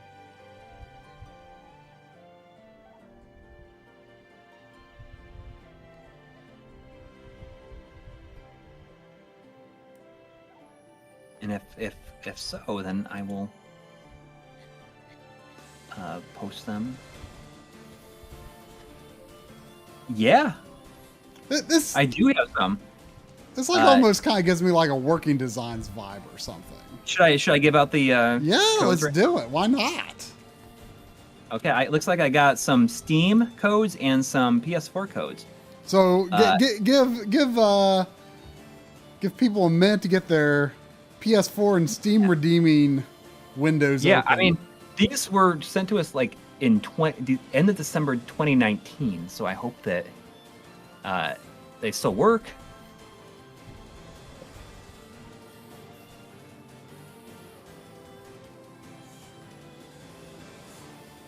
This opening animation is like crazy good.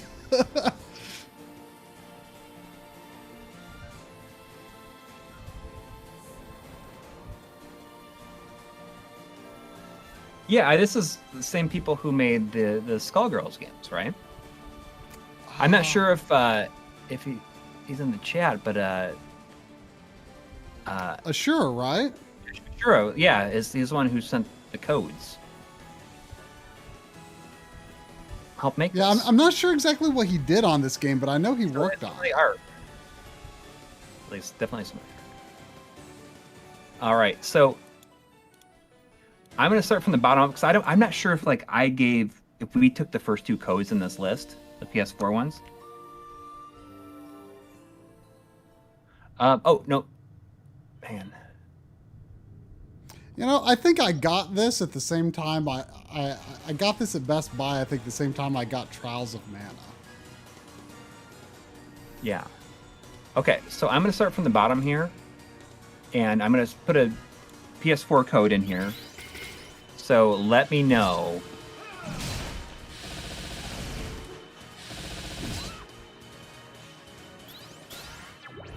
if this works. If anybody gets it, let me know so we can show that these are still working.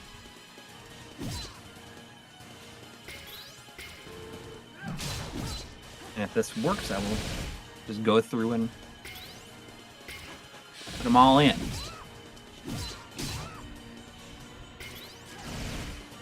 Yeah, this looks crazy awesome. I've only played a little bit of Valkyrie Profile, and I didn't really understand how to play it very well. Like, I was unclear if there was like, am I supposed to be like timing like my movements with certain characters with the movements of other characters, or what? All right. So it did work. So Henry Clark got it. Oh, nice. So it did work. Congrats. I think giving out codes is Corey's favorite thing to do. Yeah, it's getting there. All right. Does anyone want to try a Steam code? I have 1, 2, 3, 4, 5, 6, 7 Steam codes. So if anybody wants to try it on Steam,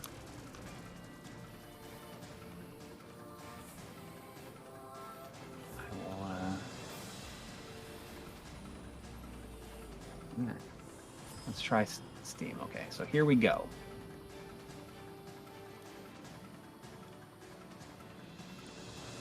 Wow, your face is kind of bleeding there. Oh, I thought you were talking about me. No. Try this.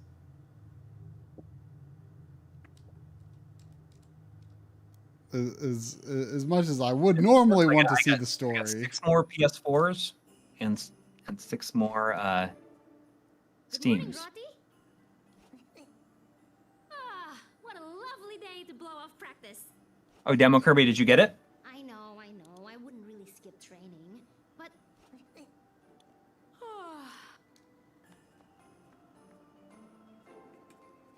All right. Interesting. So if you use the D-pad, she automatically runs, but if you use the stick, you can also walk. Is there like, can you like hold a button to just walk with the D-pad? No, I guess D-pads just run. So like, even though I'm not like an RPG battle or nothing, she's got like action capabilities here. Come on. So like, I wonder what you do like outside of like Is the it RPG. all 2D? Like this is all 2D. Yeah. 2D plane. Yeah. So that is Well, like the background uses some like these huts right. are 3D. Right, but it's very similar to Valkyrie Profile. Right.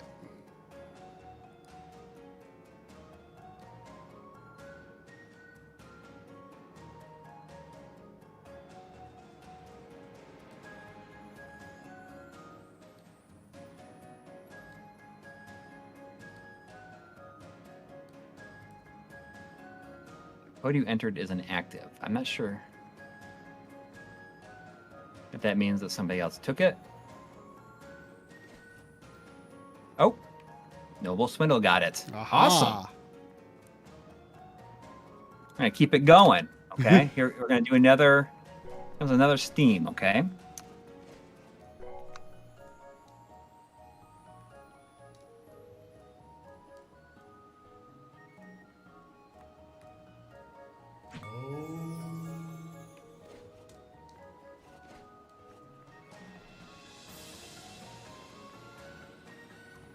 It's definitely a nice looking game. Yeah. Oh, No. I can wall jump. You ones. I mean, this is just what I had. I thought I put it on that sheet, but I guess I must have just forgot. I thought about it. You have a physical copy of this, don't you? Yeah. PS4. Yeah. It got a physical copy on the Switch, but I guess like it was done by. It just kind of came out of nowhere. The Switch version, it wasn't even finished. Completely, Right. I felt like I heard the Switch version wasn't nearly as good, so that's why I got the PS4 version. Neil's got that one. Excellent.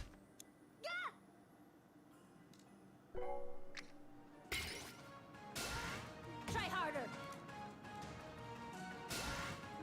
I'll do another one. Here we go. Not so fast. And put that in here.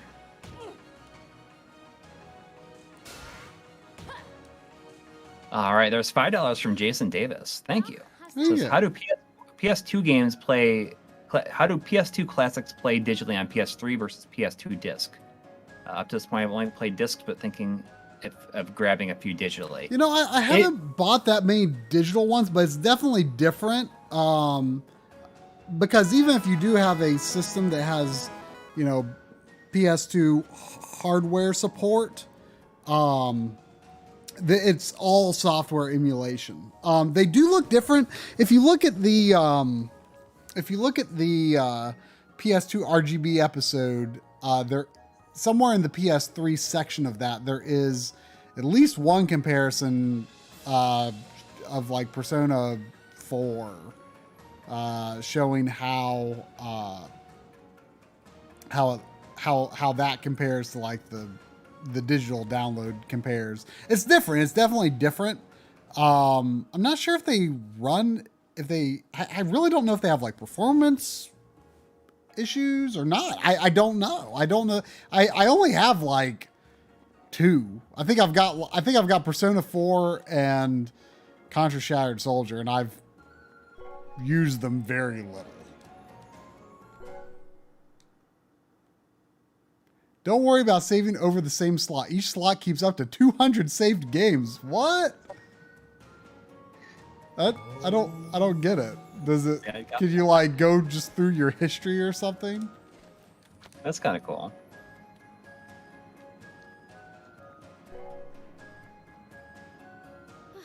He sure is fast for an old.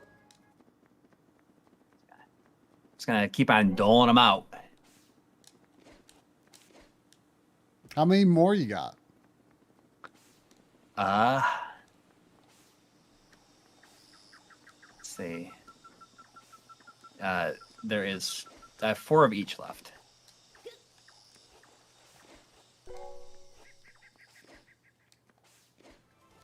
You feeling this? Does it seem pretty cool? Yeah, it seems pretty neat. I mean, it definitely looks nice. Oh no. I mean, I'm. Come and get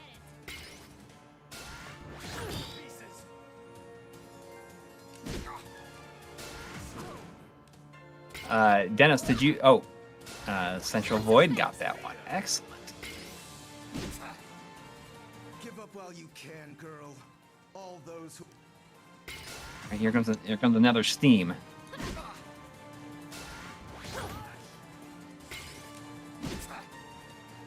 village girl like you couldn't pop...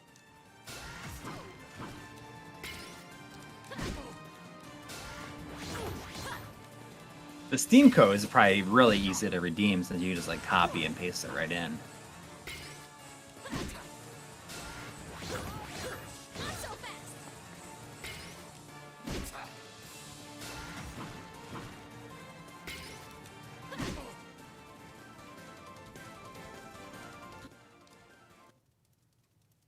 Witch! With what magic have you... Copy and paste in the Sony's website too. Oh, interesting. What is this place? I'm.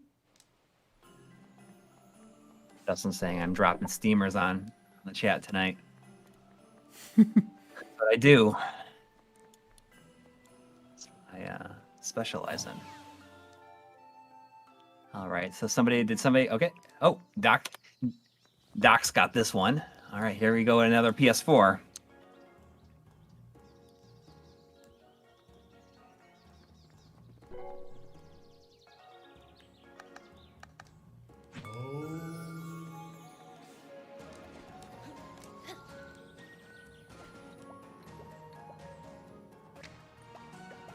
Okay, so you go into a battle Wall jumps and everything. when you touch an enemy. Oh, and it's like, So you can come out after all. it doesn't switch screens or anything. It just, Oh, so I guess this guy like went into her like inner realm or whatever. I mean, I'm skipping the story for right now, but like I guess it's kind of almost like the Einherjar from, or however you say it, from Valkyrie Profile, right? Hide my noble Einherjar. That's it. I love the battle music in Valkyrie Profile. That is one instance where I think it exceeds like it's what's his face Sakuraba. Oh yeah. For that, I think that that's one situation where like just the music works so much better than it does even like in the Tales games.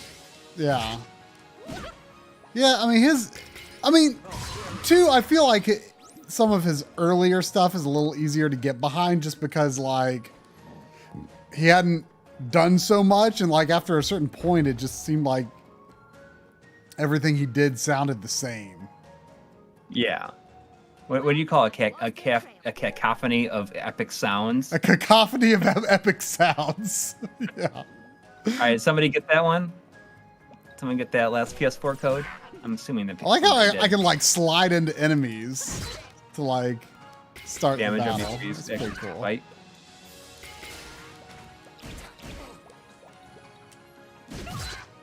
Oh, this was composed by Hiroki Kikuta, the composer for Secret of Mana. Oh, really? Yeah.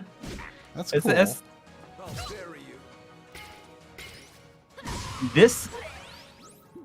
This seems like a hidden gem, perhaps. You know, Yeah. People bought it, but maybe it's. I mean, I've always heard good things about it, so I expected it to be pretty good, but But it seems like it's generally like overlooked. is it? Like I thought it was fairly well known. Oh look, I hold up to look at the map, but you know, like, it appears above there. That's kind of fun. Yeah. All right, so I assume somebody got that one. All right, we got 4 more left. 2 more Steams and 2 more.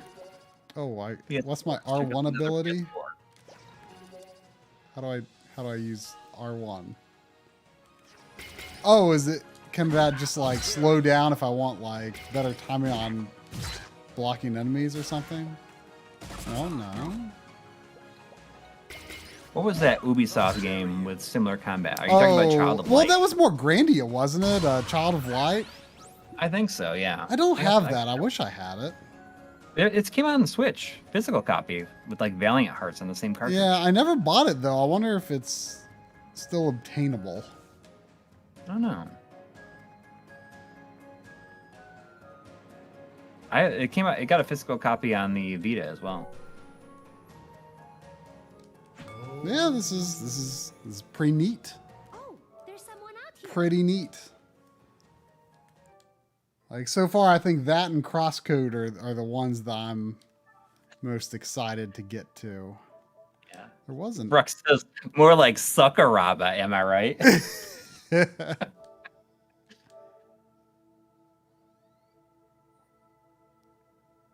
How big of an update is it? I just want to install it while it's here. You know what? Now that I think about it, there was... Huh? There's an update for Death Stranding. Well, so this is weird. Now that I'm looking at that menu, I remember. How do you get back to it? So this Death Stranding, that has been, like you can see it. That's been sitting there for like a year and a half. It's been telling me like it cannot, like I've got plenty of space on this system. And like that, and there has, now that I remember, I think there's been like something for Indivisible sitting here as well. That's just like, it never successfully installs. You can delete it. Well, why does it say cannot download? Like why? Like I don't know, but like Death Stranding and Indivisible have been on this menu for a long time for some reason. I don't know why.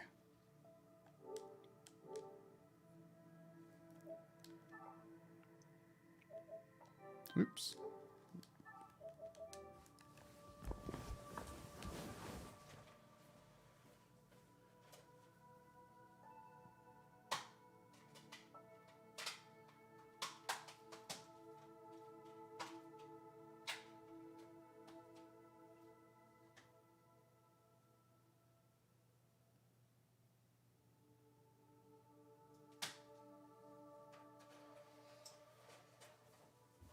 All right, here we go. Here comes another Steam code for Indivisible. All right, this might be the last. I brought another one down here, but it's something you streamed actually not that long ago. But here is, oh yeah, of course the PS4 thinks like, oh, HDR, you've never done this before, because Yeah. I'm the PS4 Pro and I forget everything about video settings. I didn't stream this. Are you playing Star Wars? No, I'm saying I have another game down here in addition to this that Okay. you Oh, is that a you duplicate? did stream recently. So, and since it's almost 11 o'clock, might just end on this one. The other game is Volgar the Viking. That was a duplicate code? It shouldn't have been.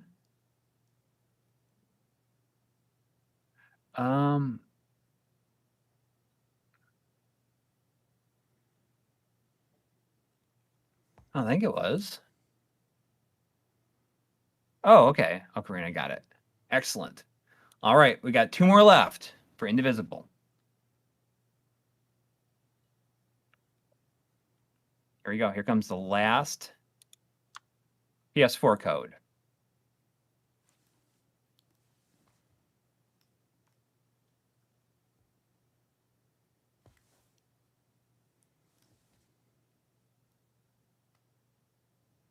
Page 1 of 48.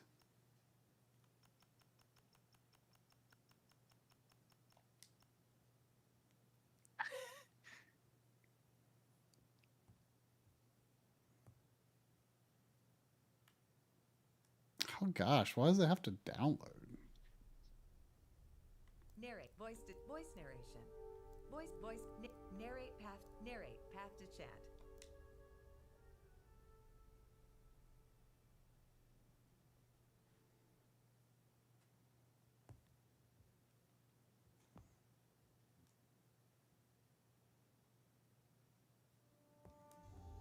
Did you ever finish this? I did, yeah. I didn't play all the way through on VR, though. I played through like half of it on VR. Mm-hmm. Like, playing an entire game in VR is exhausting. I mean, do you feel like you prefer? It's good. It's really fun. Did you prefer in VR or not VR? Or Well, VR, like, I think it's worth playing in VR, at least for a while. mm-hmm. But it just, after a while, you're just like, I don't want to get all that stuff out every time. I'm going to play this every night Mm-hmm. and set everything up.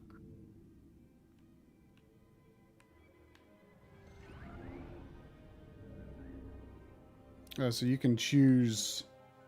No, the storyline just goes back and forth. Oh, really? So you do play it as. Well, you can customize what your character looks like, but you just alternate back and forth. So you The story. play Empire sometimes and Rebel sometimes? Huh. Yeah. So Well, you'll I'll start with Rebel. you fly both. Whatever. ships. Default is fine for now. I don't care. It doesn't matter tonight. That looks just like you though. Anyways, so.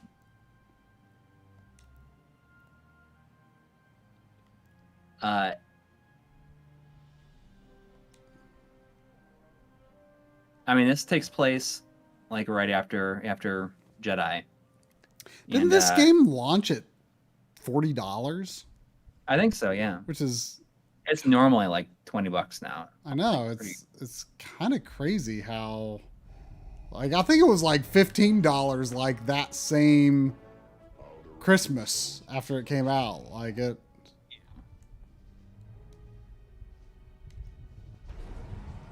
All right. Well, congrats to everybody who got these codes just out of nowhere. Forgot This will about be that. a noble battle.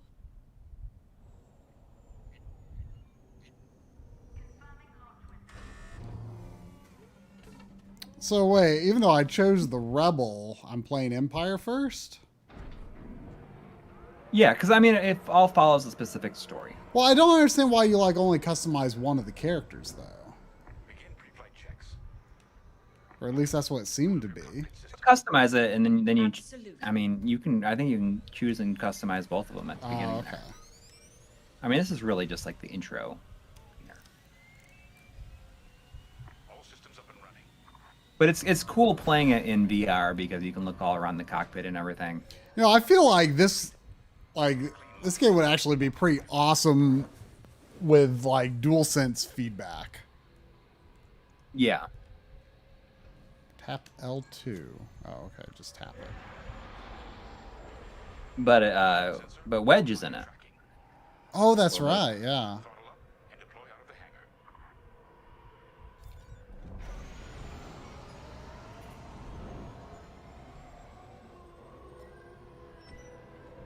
Can I go into third person view? No. There's no third person. Really? Yeah. Like seeing this, like so much metal is in the way of my view, kind of like does make me want to play it in VR, because it's just like I feel like my TV is wasted on this, you know? Yeah, it's all about like making it as like just making it as authentic as possible. Mm-hmm. But it controls very easily. Oh, okay, so you use the right stick to turn. Yeah, to like roll and stuff. I mean, I guess it's basically first-person shooter controls, except less responsive, I guess, or less fast. Dennis Lawson does not play Wedge, as far as I know. He did in Rogue Squadron, right? Right, but I mean that was 20 years ago now. So do you feel like this feels like a spiritual successor to Rogue Squadron, or does it kind of feel like something different? I didn't play those games very much, but a lot of people have said that is clearly their inspiration for this. And I think that a lot of people who like those games really like this too. I thought you played a lot of Rogue Squadron. Oh, I thought you were talking about X-Wing versus TIE Fighter. No. Oh, no. This is definitely like all about like the X-Wing and TIE Fighter PC games. See, I previously thought it was, I mean, just the name kind of made me feel like it was meant to be a spiritual successor to the Factor 5 stuff. No, but not. now that I see it, it doesn't really seem that way. Right. It is definitely not. It's all about the X-Wing and TIE Fighter games. Yeah, the title always made me kind of assume that it was more meant to be like, you know what I mean? Yeah. I had X-Wing versus TIE Fighter.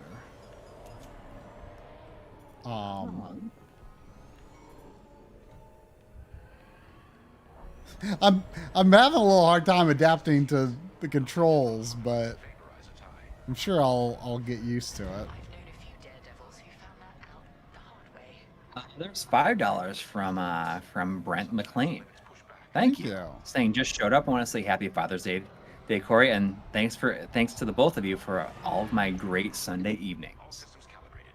Well, thank you. Like it's always, I always get so happy when I think about how this stream has become such a big part of people like starting or ending the week. It's so cool.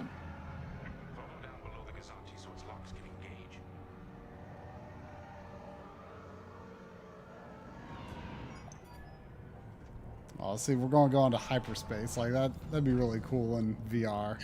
Hyperspace is kind of disappointing in this. Oh, really? In VR, I was disappointed with how it looked. I would not go into hyperspace with a cracked windshield. Seems like a very bad idea.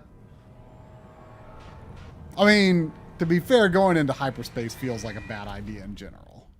Well, that was kind of just instant. Like, is there no like looking around in it?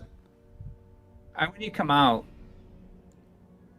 it lets you look around. You see, like, I mean, you know, they would do that on current gen, where you'd go into hyperspace and then like instantly be out of it. You know what I mean? Yeah. But they would like let you actually like be inside it for a little bit.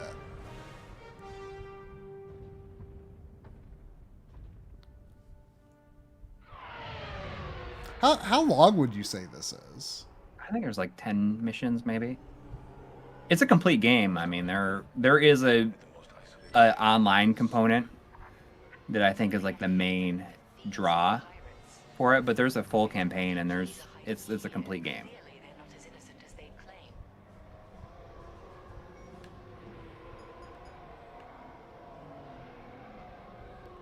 I guess I'm kind of realize. Okay, I think part of what's throwing me off is I feel like I need to invert look or invert flight. Oh, how on your side? Is that what I'm looking for? Yeah. Although I don't know if that I feel like I would want that to be inverted, but like the fact that if it was on the left stick, I would. But on the right stick, it feels weird because I'm used to looking on the right stick, you know? Do you know if you remember if you inverted or not? I never invert. But like this is flying though. Yeah, but the difference is it's on the right stick. I might not have I think that maybe I did invert in this. I don't remember.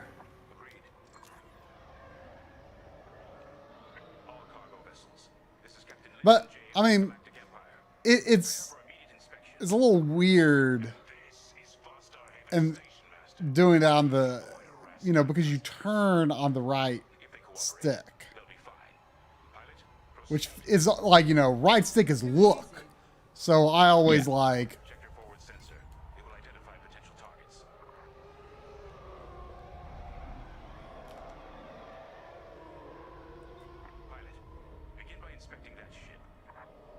what am I supposed to do? Scan unknown shipper.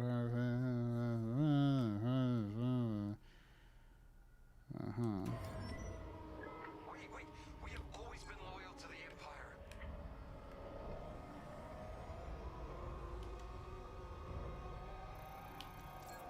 Oops.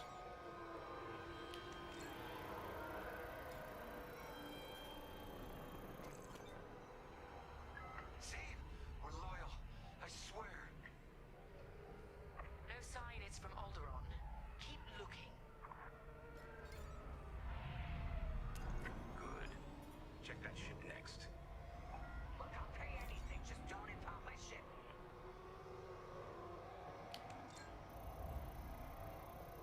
Yeah, I think this would definitely be neat in VR because then, it kind of feels like it's supposed to be like an experience. Yeah, well, that's exactly the point. From a simple inspection, we should teach them some manners. All pilots.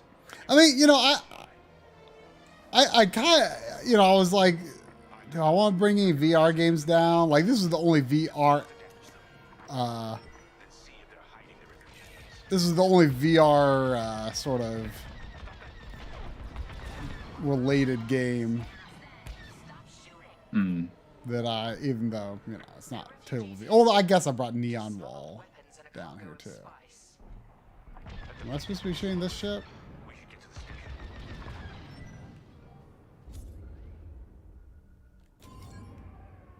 Press X. Is casino.com, are they just like making new profile names, you think?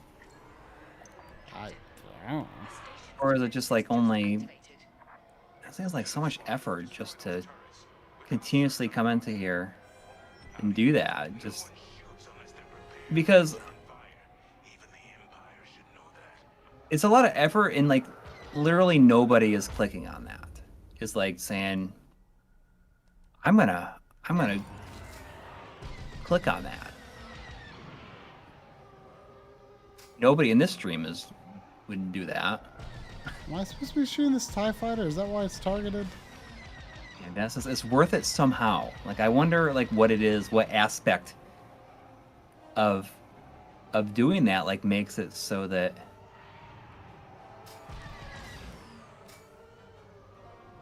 it's somehow worth it. Like it's a worth like on the interest in return. I mean, I don't know. Like on a stream, like I can understand. I've had to deal with such people in the past that are making money off of it. I mean, do you think it just comes down to I don't know. It seems like there's certain streams you could go to and get more of a chance of somebody clicking on it than you would like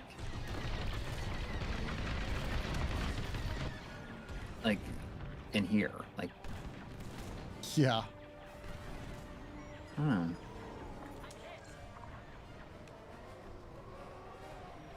If you reach 10,000 people, 10 people will buy into it. Yeah.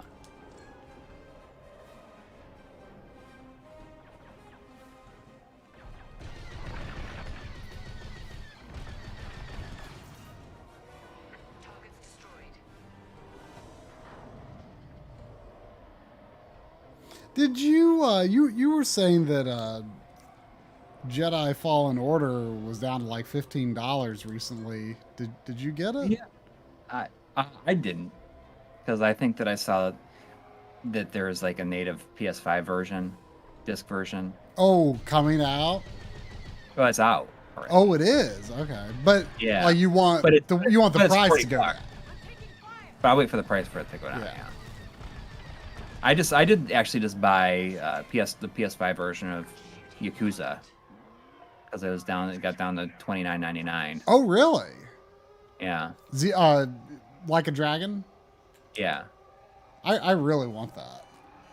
Yeah. I mean it was 60 for a while, but then it went down to 40, and then I saw it's $29.99, and I was ordering some water. Something happened in the stream. Oh, it looks like OBS had a little blip there for a moment, but it looks like it stabilized quickly.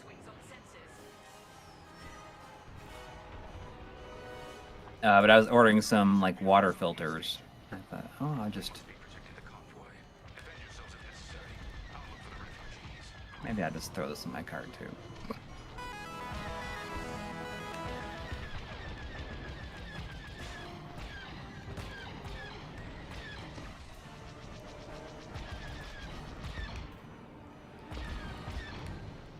Yeah, I know that like that it's cheaper if you just got like the Xbox version, but like the idea of getting a native PS5 version is appealing to me because it just has all that 4K content already on the disc.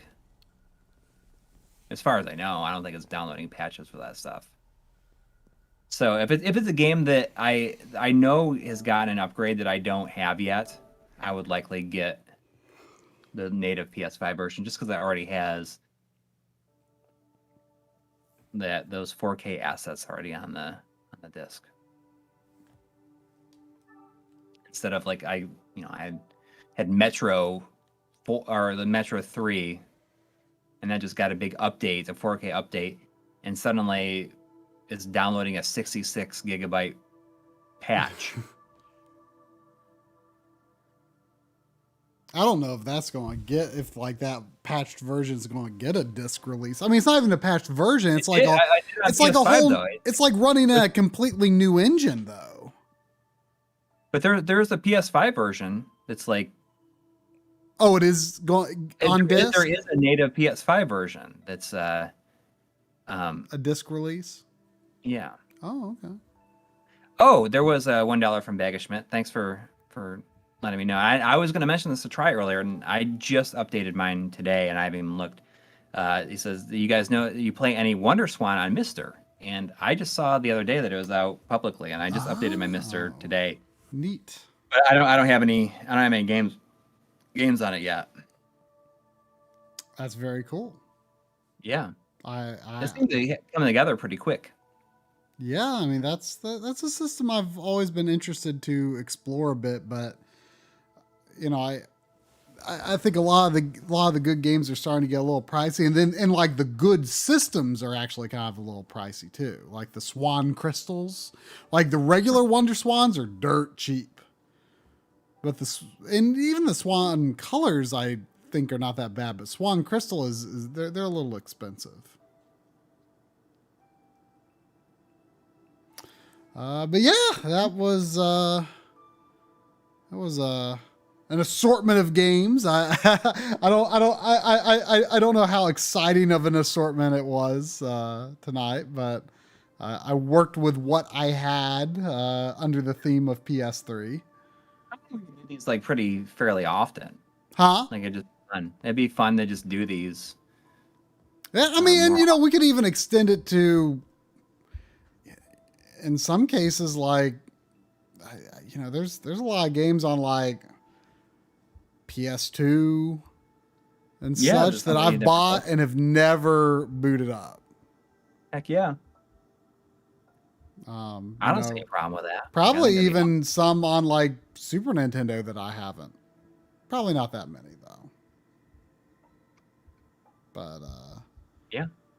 Yeah. But I think that's gonna do it. I know that it, like I guess it's a little bit earlier than we normally stop, but I have to get to work.